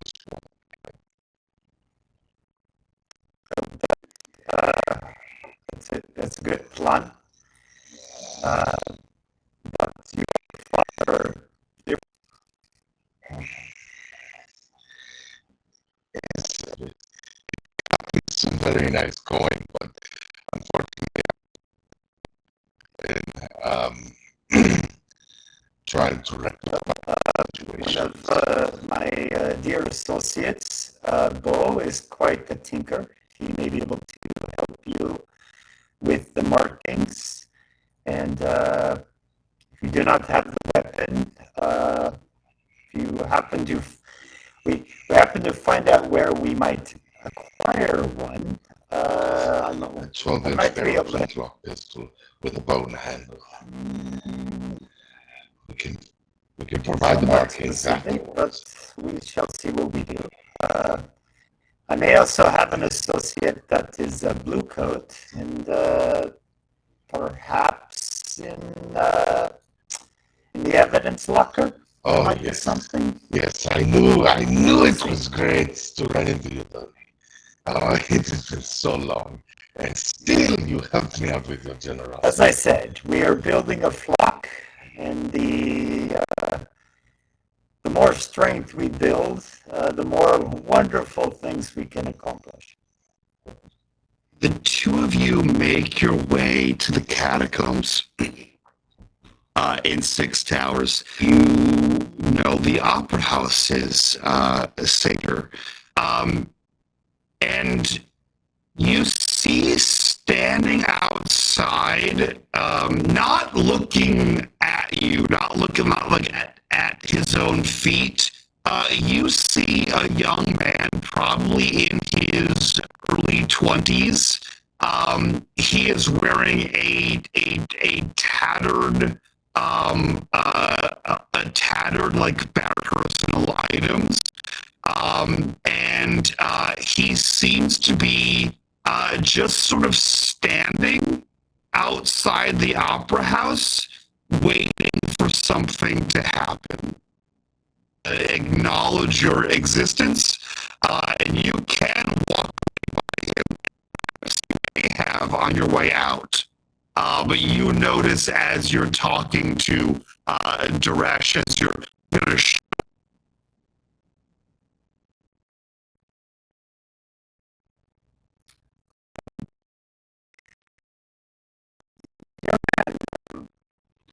Is there something you can with?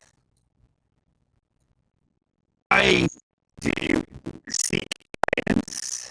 Do you have an empty soul that the empty vessel may go-to guy and support you? I do think so. Yeah. Yes. Find us. I don't really. I don't. I had a very strange interaction with a woman. I'm sorry, with a blue coat officer, and for a few days, and I just ended up here. I think. I see. Perhaps you should come inside. Of things and follows you inside. You have acquired a terrible, terrible cultist. Well, that's something. A horrible acolyte. One that might be murdered. Could be a sacrifice for the empty vessel in the future. We don't know. Could be an initiate. Could be the next sacrifice. And you see it's mostly broken glass now, as if it was possibly like flasks and alchemical things that have now just like over the course of jostling around this. Can I add a little something when they walk in the door? Yes. As they're walking in, I'm not sure what's like situationally in the vicinity of like the front foyer, and he looks over like maybe where like old, faded and like moldy posters would have been with like old theater productions. He would look over and tacked to one of the photo, like just sitting there, so he can go collect it if he wants it. Love it. It says, "This is mine." Well, then clearly this is where you're. Is there anything else on? I think we end episode 3. What the vessel demands. That's a good.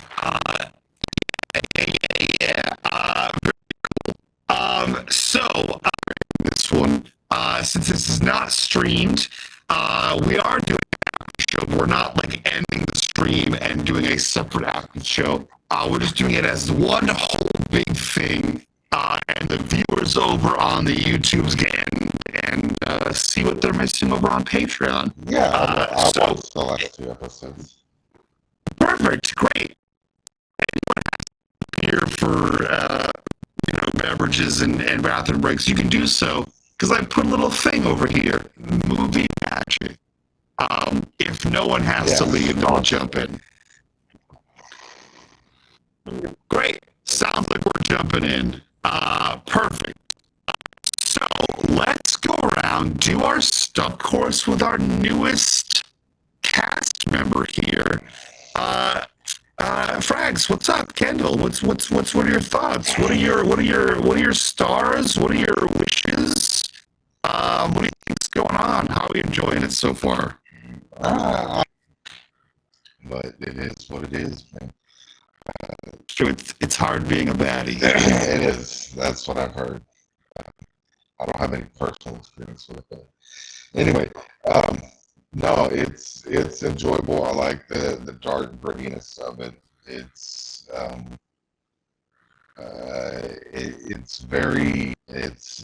I very rarely play in non-fantastical settings, whether it be alternate semi-futuristic 80s and 90s, or fantastical lands of elves. Just a nice switch and change up. Stars.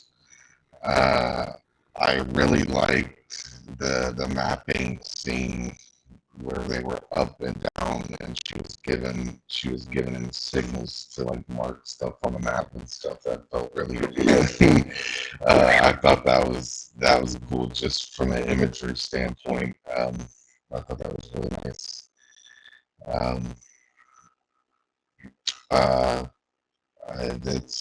That's really the main, because a lot of this game felt like, you know, exposition as to, you know, what we're doing. So I don't think what was that guy's name? Fillmore Renfro. Yeah.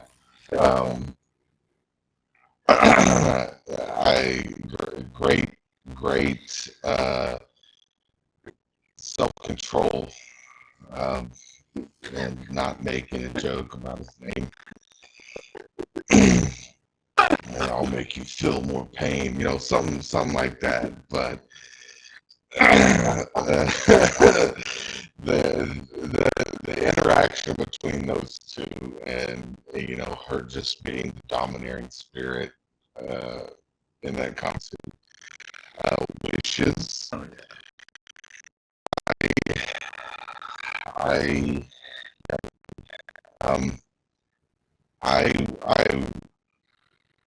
I wish to get into the next episode and do this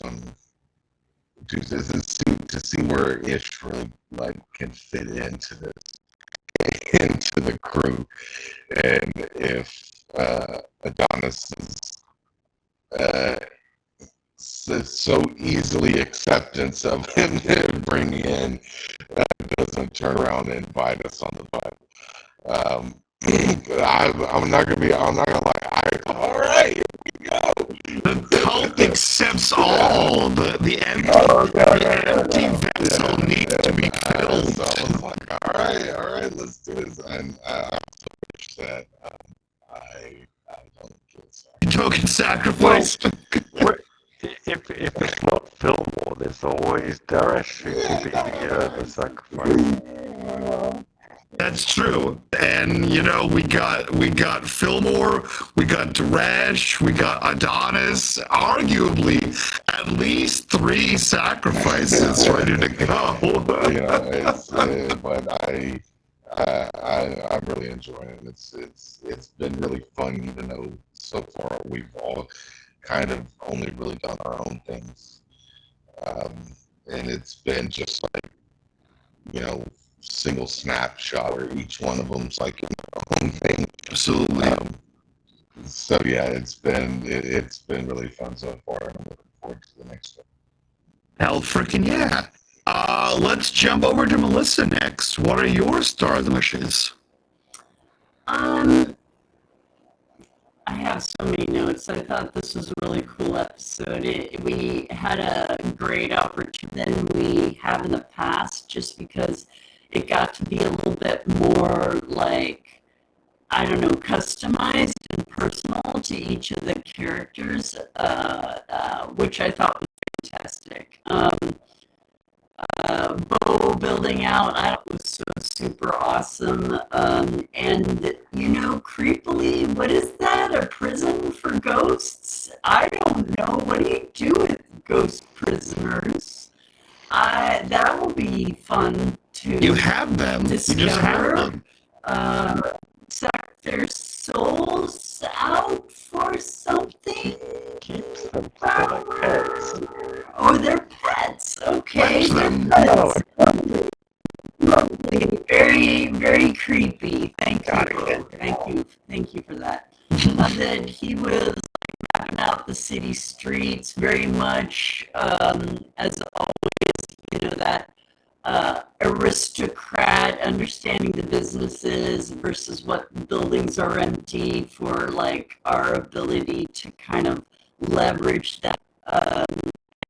You know, of course, Satyr's contact is going to be a woman, because everything that he does seems to involve women, so perfect. I also love that Satyr was Ish, and a lot of fun.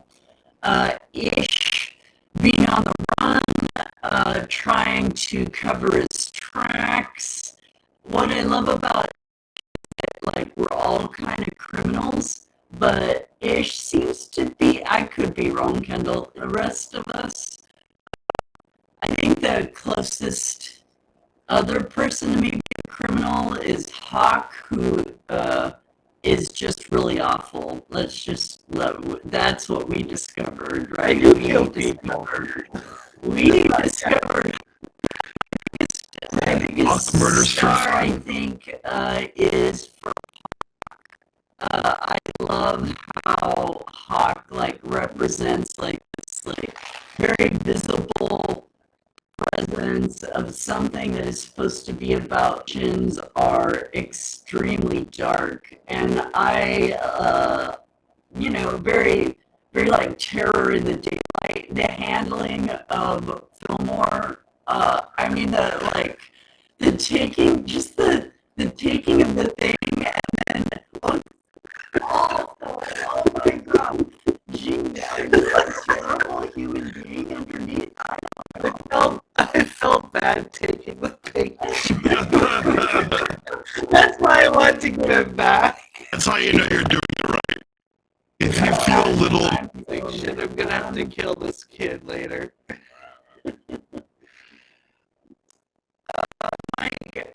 Attican is just like, I'll just also want to say that it's exciting to play with Kendall. Welcome, Kendall. Still, like, my little emoji still has, like, some little stars in the eyes because I get to play. It's going to be so much fun. Thank you for joining us. yeah, that was it. Go ahead.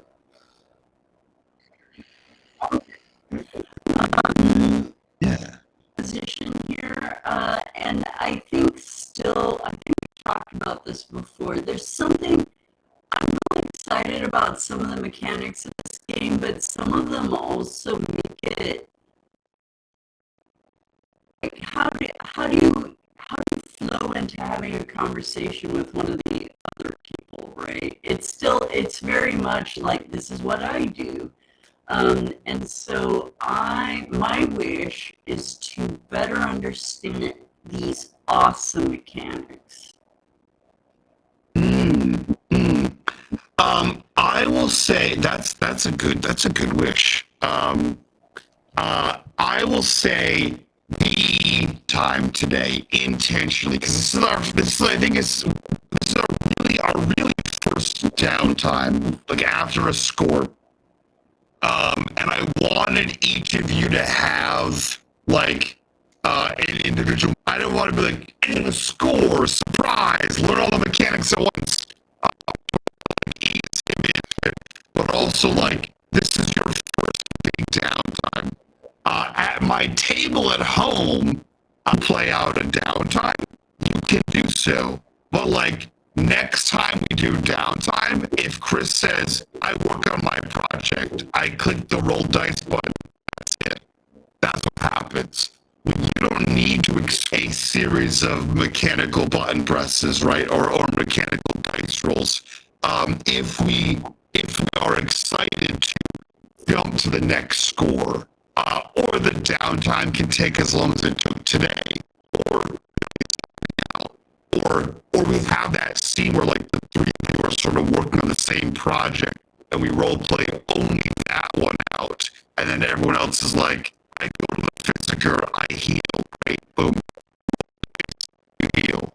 I think that's just a matter of like finding where you're comfortable with. Like, do you want to get to the next adventure? Do we want to stick around a downtime? Because I can tell you, episode 4 ended, you guys are all at our next score. So that will open with you guys doing role play, the actual introduction of Ish to the crew, and figuring out like what that means for you guys, and finding a job. Much like in like D&D combat, right? Like, you can role play out the combat you're doing, or you could just roll the dice and say, I do 10 damage, and then we go off depending on how long you want to do. And I think it's just really finding the sweet spot for the group of of mechanics versus role play. Where you want the mechanics versus where you want the role play. In the downtime was our starting clocks. Not every downtime we're all starting. Correct. Yeah, some downtimes might just be like I go to the physiker and I heal myself. We don't need to role play out what's his name, Mel the physiker, if we don't want to. You with Anakin. Do with Anakin. Yeah. So here's a question: like, Bo went to go do the catacombs. Could that have been a moment where I say as Wren, and then play that out? Yeah, the driving force of this mechanics, the driving force is always you guys. Like I waited until Chris was like, and I see Anakin, and then I was like, add in some Anakin stuff. But it's not until I'm needed, I don't interject things, or until like the dice have rolled, and I'll add in like some story element or one wild. So if you want to add in some interpersonal role play wherever you want, you jump right in there. Absolutely. For sure. All right, one more question though. Do we do experience? And I think, I'm sorry. Actually, no, we don't. It's at the end of scores. So At the end of scores. We did it last time. Session.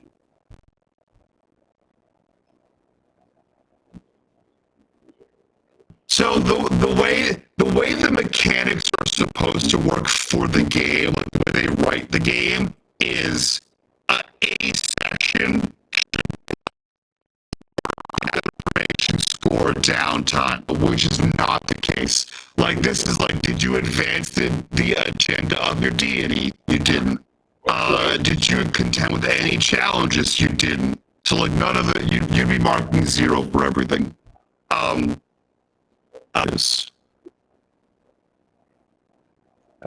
My stars and wishes was my notepad. So stars. I love the three of us picked to do the same sort of thing, which was to better understand where we are, and also allowed us to chunk off half of a massive clock, which is really, really cool. I didn't expect that clock to be so big. When you first said it was 12 segments, I was like, oh crap. But love that we got a big chunk of that. So I love that the system and also you, Mike, are encouraging players to get better descriptions and narration from ourselves. And I like that the onus of a lot of that is being to us as players, because it's something that I know I want to get better at, and there's others at the table who do that. I also love Wren and the leaving of the little gifts for the servant in the Surlock Manor. I thought it was really sweet for Wren to be doing that. Also, cool how it helps Melissa lean more into that Wren doesn't talk vibe. I don't really have a wish, because my wish is to start my next long-term project, but I can't start that. It answers Melissa's question of what is Bo doing in the cast. And my other wish is normally to play more games with Kendall, because I'm a huge fan of Kendall, but my wish has come true. Chris is secretly building a ghost army in the catacombs. That's what I'm. It's like the terracotta ghost army. I did tell Mike that one of my secret desires was to play games.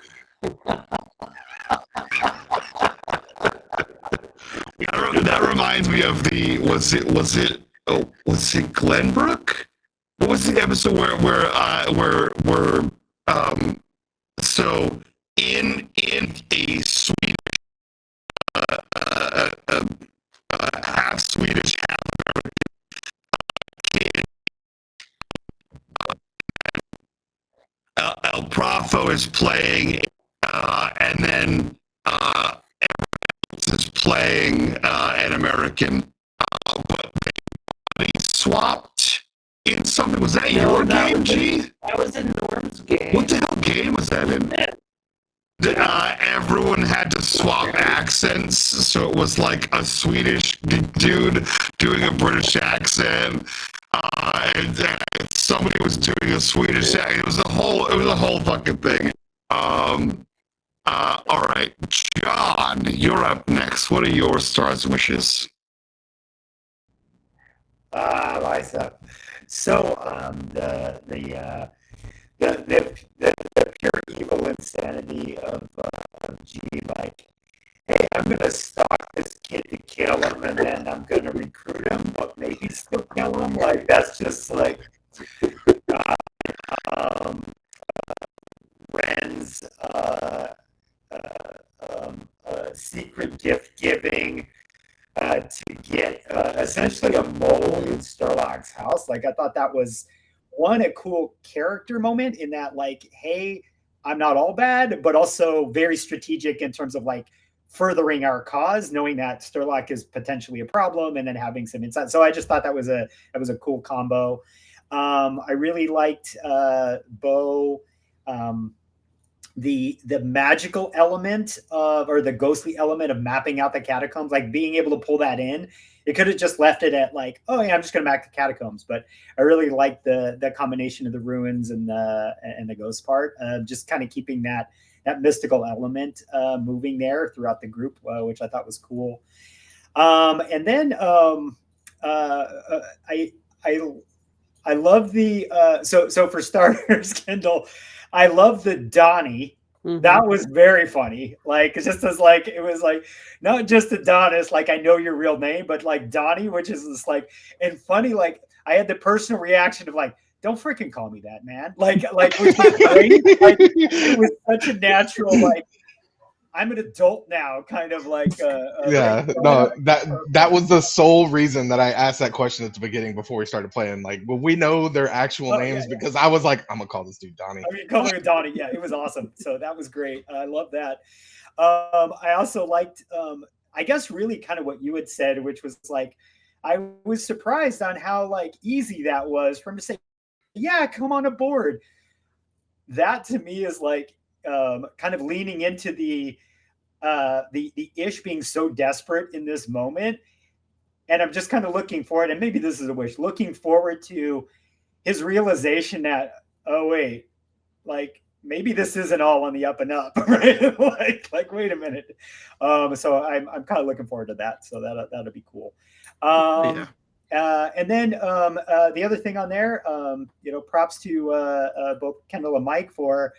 All of us kind of going after what we are going to make up as an Aruvian accent, whatever, just to have something that is unique to that area. For me personally, did some internet research on a couple of different accents, and I'm kind of blending random shit together just to see how it sounds. Yeah. But I think we're all kind of rolling with it, so that's fun too. Yeah. For a wish, I guess my wish is that I will remember what our upcoming score was supposed to be. I know it was something over by Crow's Land or something, and I don't know. The empty vessel. There is I think it's called the Husk. You do have an option for that, but you could also just start on it. Like you found 2 potential scores at Attican's place. But that doesn't mean you have to do any of them. You did one of them, obviously, but like you can just randomly be like, you know what we want? We want ghosts. We want to own ghosts. Like you can just decide what your score is and then find it. So that's one of the fun things about this system is you decide what we do next, which is very cool. We're gonna catch things in the ghosty ball. Yeah, exactly. Throw it in Bo's Pokebox to catch ghosts. Copyright. It can't be a ball. It has to be a cube. It has to be a box. Yeah. It's gonna be a cube. Perfect cube. That's right. A perfect cube that opens up and captures ghosts. And for a few of us, I did think it was hilarious that from our, clearly, but Chris, you had no idea about this, but last night a key element of what we were doing in another game was trying to figure out how to contain this magic with a box with runes over it. So when you're like, I want a box with a bunch of runes on it, Melissa and I were laughing on the side. So it was very funny. That was a puzzle that was the majority of the last episode we played. All right, last but not least, G, what are your stars and wishes?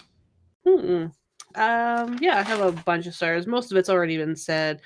Kendall said in the beginning, all's fair in Doskvol. I like that. That was one of my stars. I liked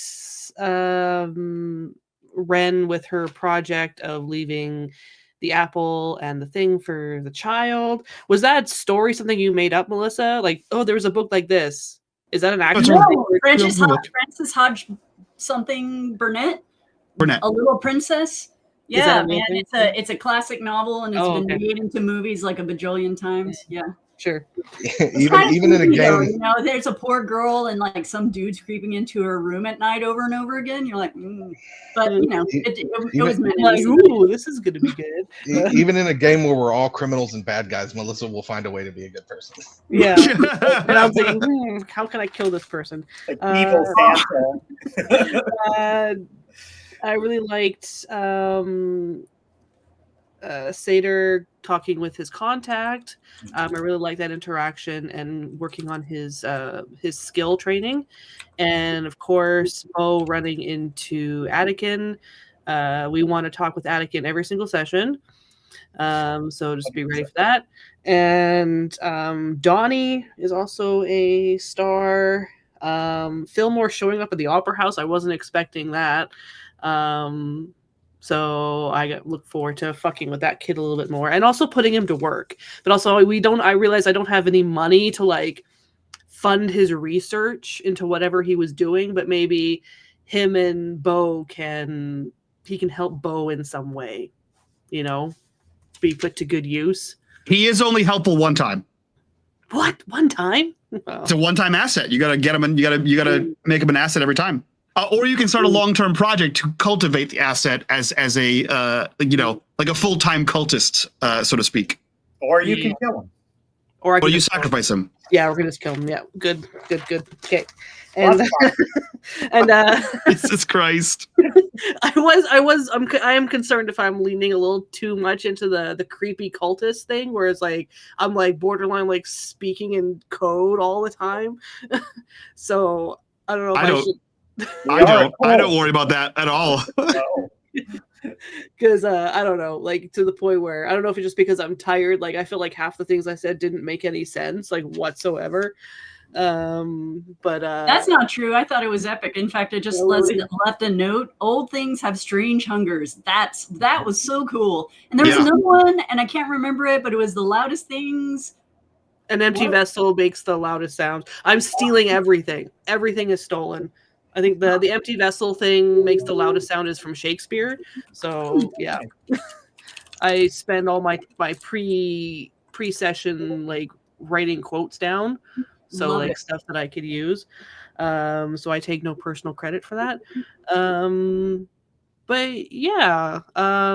So my wishes is my wish was going to be that Ish gets into the group.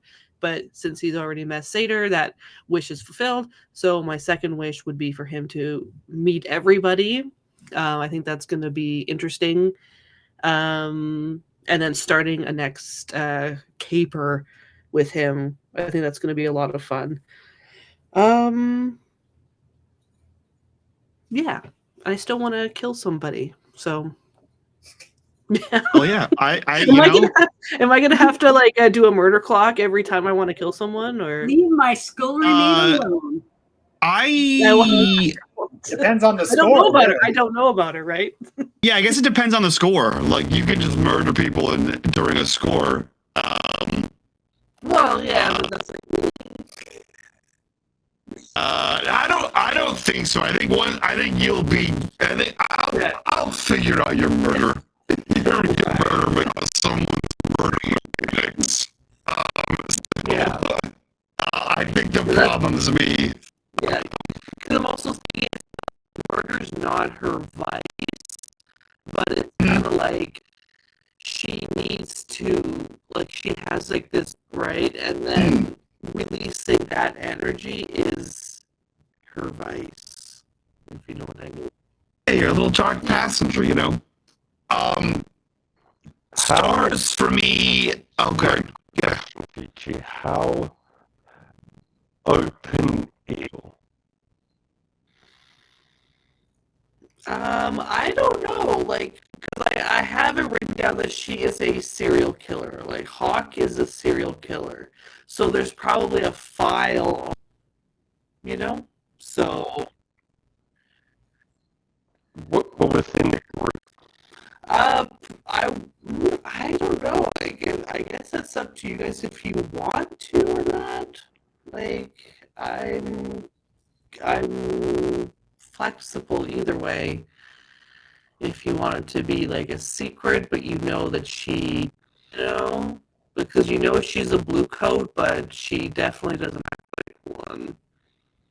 So, Group as a whole to share their darker, shady sides with the framing that, hey, that way we can help each other if we get into trouble, and that kind of just, he comes from a family of essentially spies, and that just gathering information on people however he can get it would be something you do naturally. So you would take that kind of however you want, but at least from Satyrs' position, he would want us to mean that you should. yeah, like I can think of something and like write something up for next session or something. Cause I don't think she'd be like, yeah, I like come out and say it that way, you know. She'd be like, I'm imagining her like Batman if he actually did kill people, So, you know, like the background and everything. I ask is it can kind of tie into saying that I want for Bo long term, but it's not like a now thing. No, that it might be something else to chat in, or a way that we could work together on. I'm just gonna make a note. Oh, yeah. I will. I love that. I love that. Stars for me. This episode was very fun. I did not like, I don't have to prep nearly as much in this game for as any other games that I prep for. And then I just show up and I react to what you guys are doing. So I didn't know how long downtime was going to take. In introspection to each individual character, which I thought was very cool. We got to sort of like ease the mechanics for Kendall jumping into this game for the first time. And I here's your downtime. What does that look like? And then everyone sort of ran with that.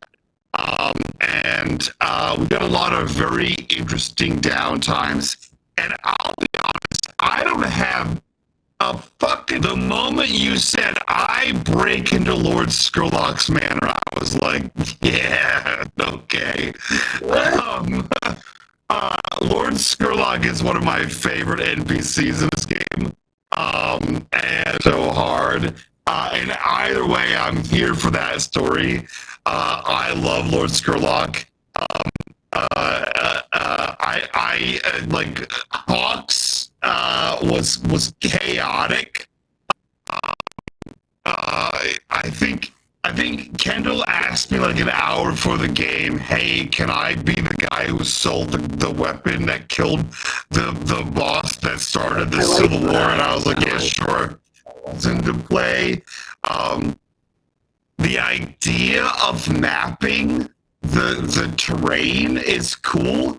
And I will, like, once you complete that, I have to give you some kind of like at the city, like in 6 hours, like get some sort of benefit to that for having like known all the potential escape routes and stuff like that. Like that's very cool. Yeah, this is absolutely it. That you like went to your like you role played out your scene of like training. Training is usually one of those like I train XP. Great, okay. You check the box and we move on. When you went to go see your like you like he likes to work on himself, and I'm like, cool. Where are we going? What is the downtime action you're taking here? And finally I was like, that are you doing XP? Like, is that what you I love getting to see everyone's characters, and I'm very excited to like jump into an actual score and see like what kind of score we do next. I do encourage you guys like on the table for you. But if you want anything else, you get anything you want can be a score. You just have to do it. You just tell me what it is, and we'll start working on it, which is very cool. We have 2 on the potential, and we've got the husk. And Yeah. 2 potentials that we've already got available to us, unless we want to find something else. And then anything else, you guys can be like, hey, you know what, money. Let's recruit. Let's have a social score where we recruit people. Any number of things, which is very cool. I like that a lot. So, to see what you guys come up with in this session. We didn't do an actual score, so let's go around and get the hell out of here. We will start with Kendall. Who are you? Where can we find you on the internet? I'm not really super on the internet, but I do play in a little game called Atari Twilight or Atari Midnight, I guess now. That plays every Thursday or maybe sometimes Tuesdays if we don't play Thursdays. I'm over at unMadeGaming doing that. And that's pretty much it. Hell yeah. Melissa, same questions. Who are you? Where can we find you? What are you up to? And unMadeGaming Discord, and I am otherwise Games with Stories. And you can go to gameswithstories.com, where I like to do some fan art for all of the unMadeGaming stuff. Oh, freaking yes. Chris, same questions. I'm Chris Ekenecker. You can only find me in the unMadeGaming Patreon thing. And the Discord. Go join the Discord, guys. Link in the description down below. John, who are you? Where can we find you? And what are you? Discord, I am Ask Why. And this is really just a combination of this game and another vast and horror game that we play called Mundus Novus by Nat Ken. Oh, yeah. And last but not least, G, who are you? Where can we find you? What? Hello, are you I'm up the to? friendly neighborhood lighting invoker. You'll find me modding for all things unMadeGaming for my game streams in the morning on the weekdays, regular Twitch streams in the evenings. I'm playing all the Patreon games. There's going to be no one-shot. Yeah. Almost all the cool kids will be there. Almost all of them. Almost all of them. Yeah. Except for one. Yeah. 2, 3 is John, Kendall, and Chris will not be there. Yeah.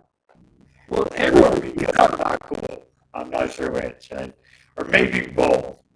You decide. Three cool kids will not be there. The 3 of you guys. Which we are going to try doing our December session at the end of December. And I think that's it for now, for me. And you can find me in the Discord all the time. Yeah. And a new Patreon campaign coming soon. But that's it from us. We'll see you guys next time. So for all of us, we'll see you then.